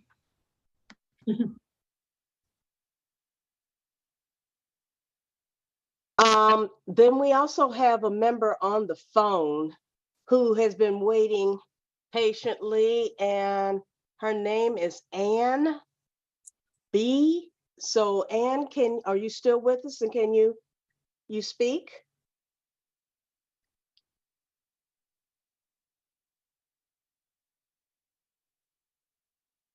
Okay, I'm not hearing anything. Ann Campbell, if you could relay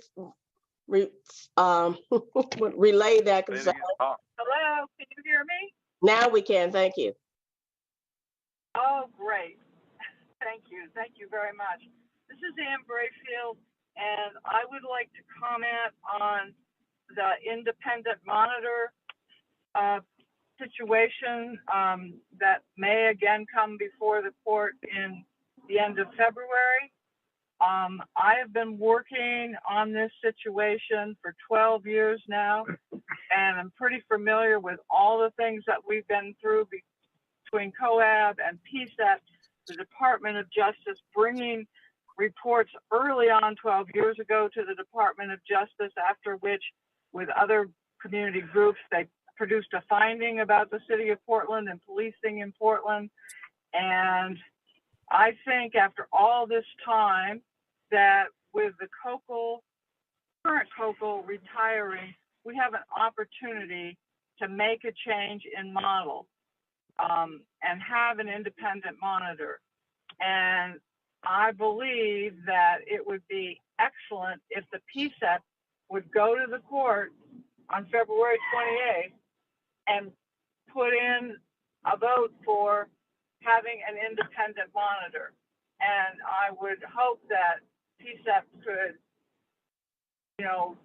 get in touch with people in the community. I don't know if there's time to have a town hall, but to somehow get some more community input about having an independent monitor. I know that the Department of Justice and the city are mediating about this. I know the Department of Justice has to be the one who comes into the court and requests an independent monitor, but they would like to do that in conjunction with the city. I understand that, but I think we still need to be strong as a community and say, this is what we think needs to happen. The model we have now is a Portland-only model.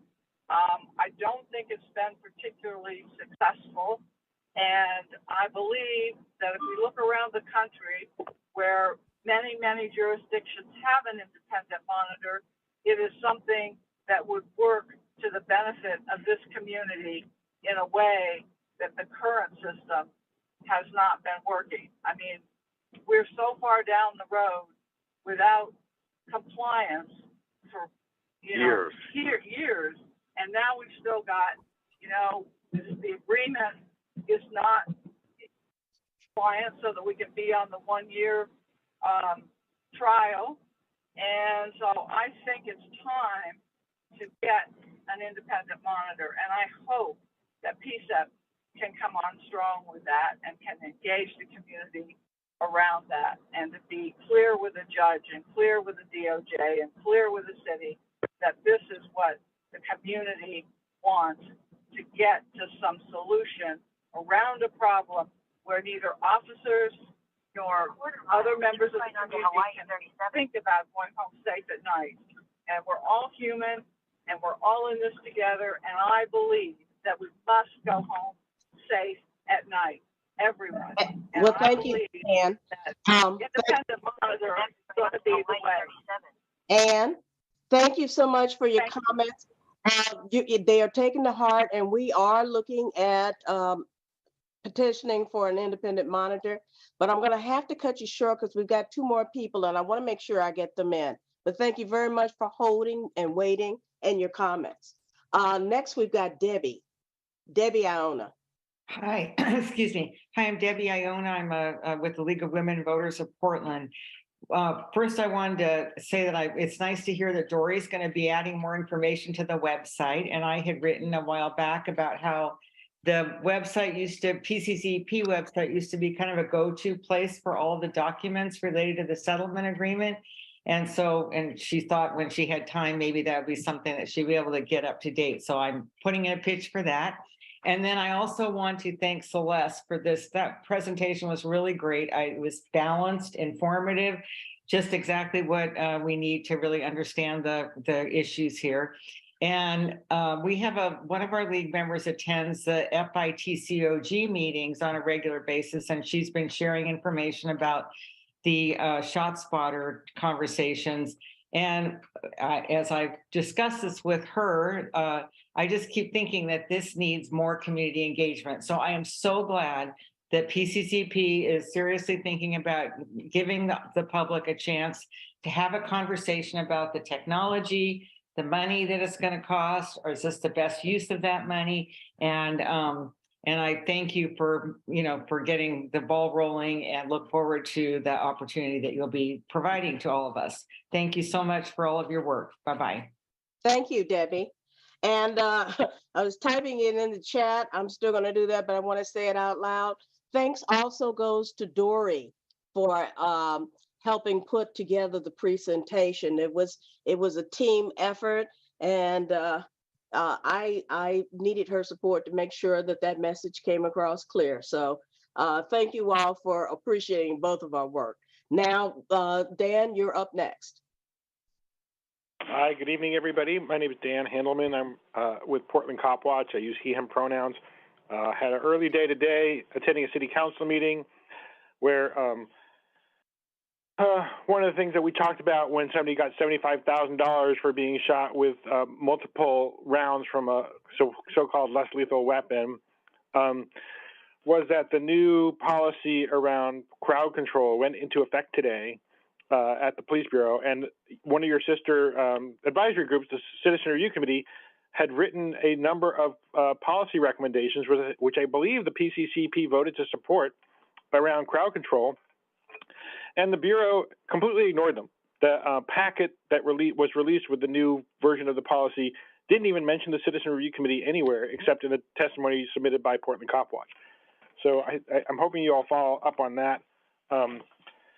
In terms of the ShotSpotter, one of the things about consensus that's unfortunate is you can't both have technology like that and not have it. So you can't really come to consensus on that if there's a difference of opinion in your group.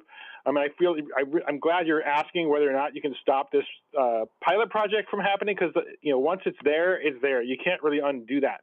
So I'm kind of troubled how the city is handling this, instead of asking whether we should even have it at all.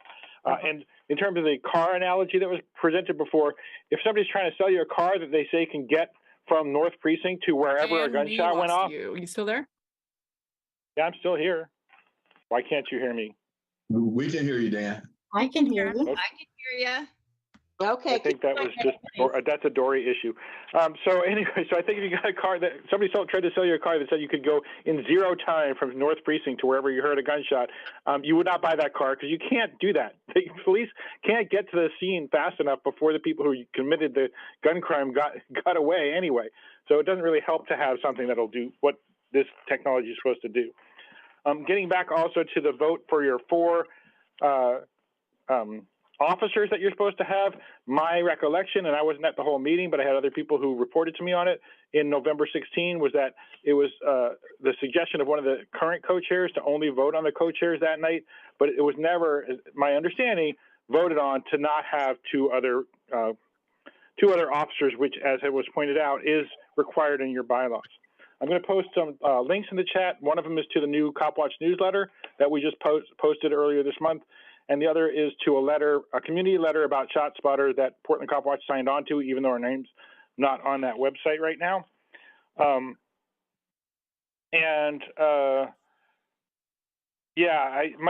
Also revisiting the chat from November 16, I believe Ms. Palafox expressed an interest in being an alternate co-chair at that meeting. So I don't really understand why that vote has never happened. That you haven't had a full meeting since then, and this was the first opportunity to do it. All right. So yeah. Also, finally, I guess another little analogy for this.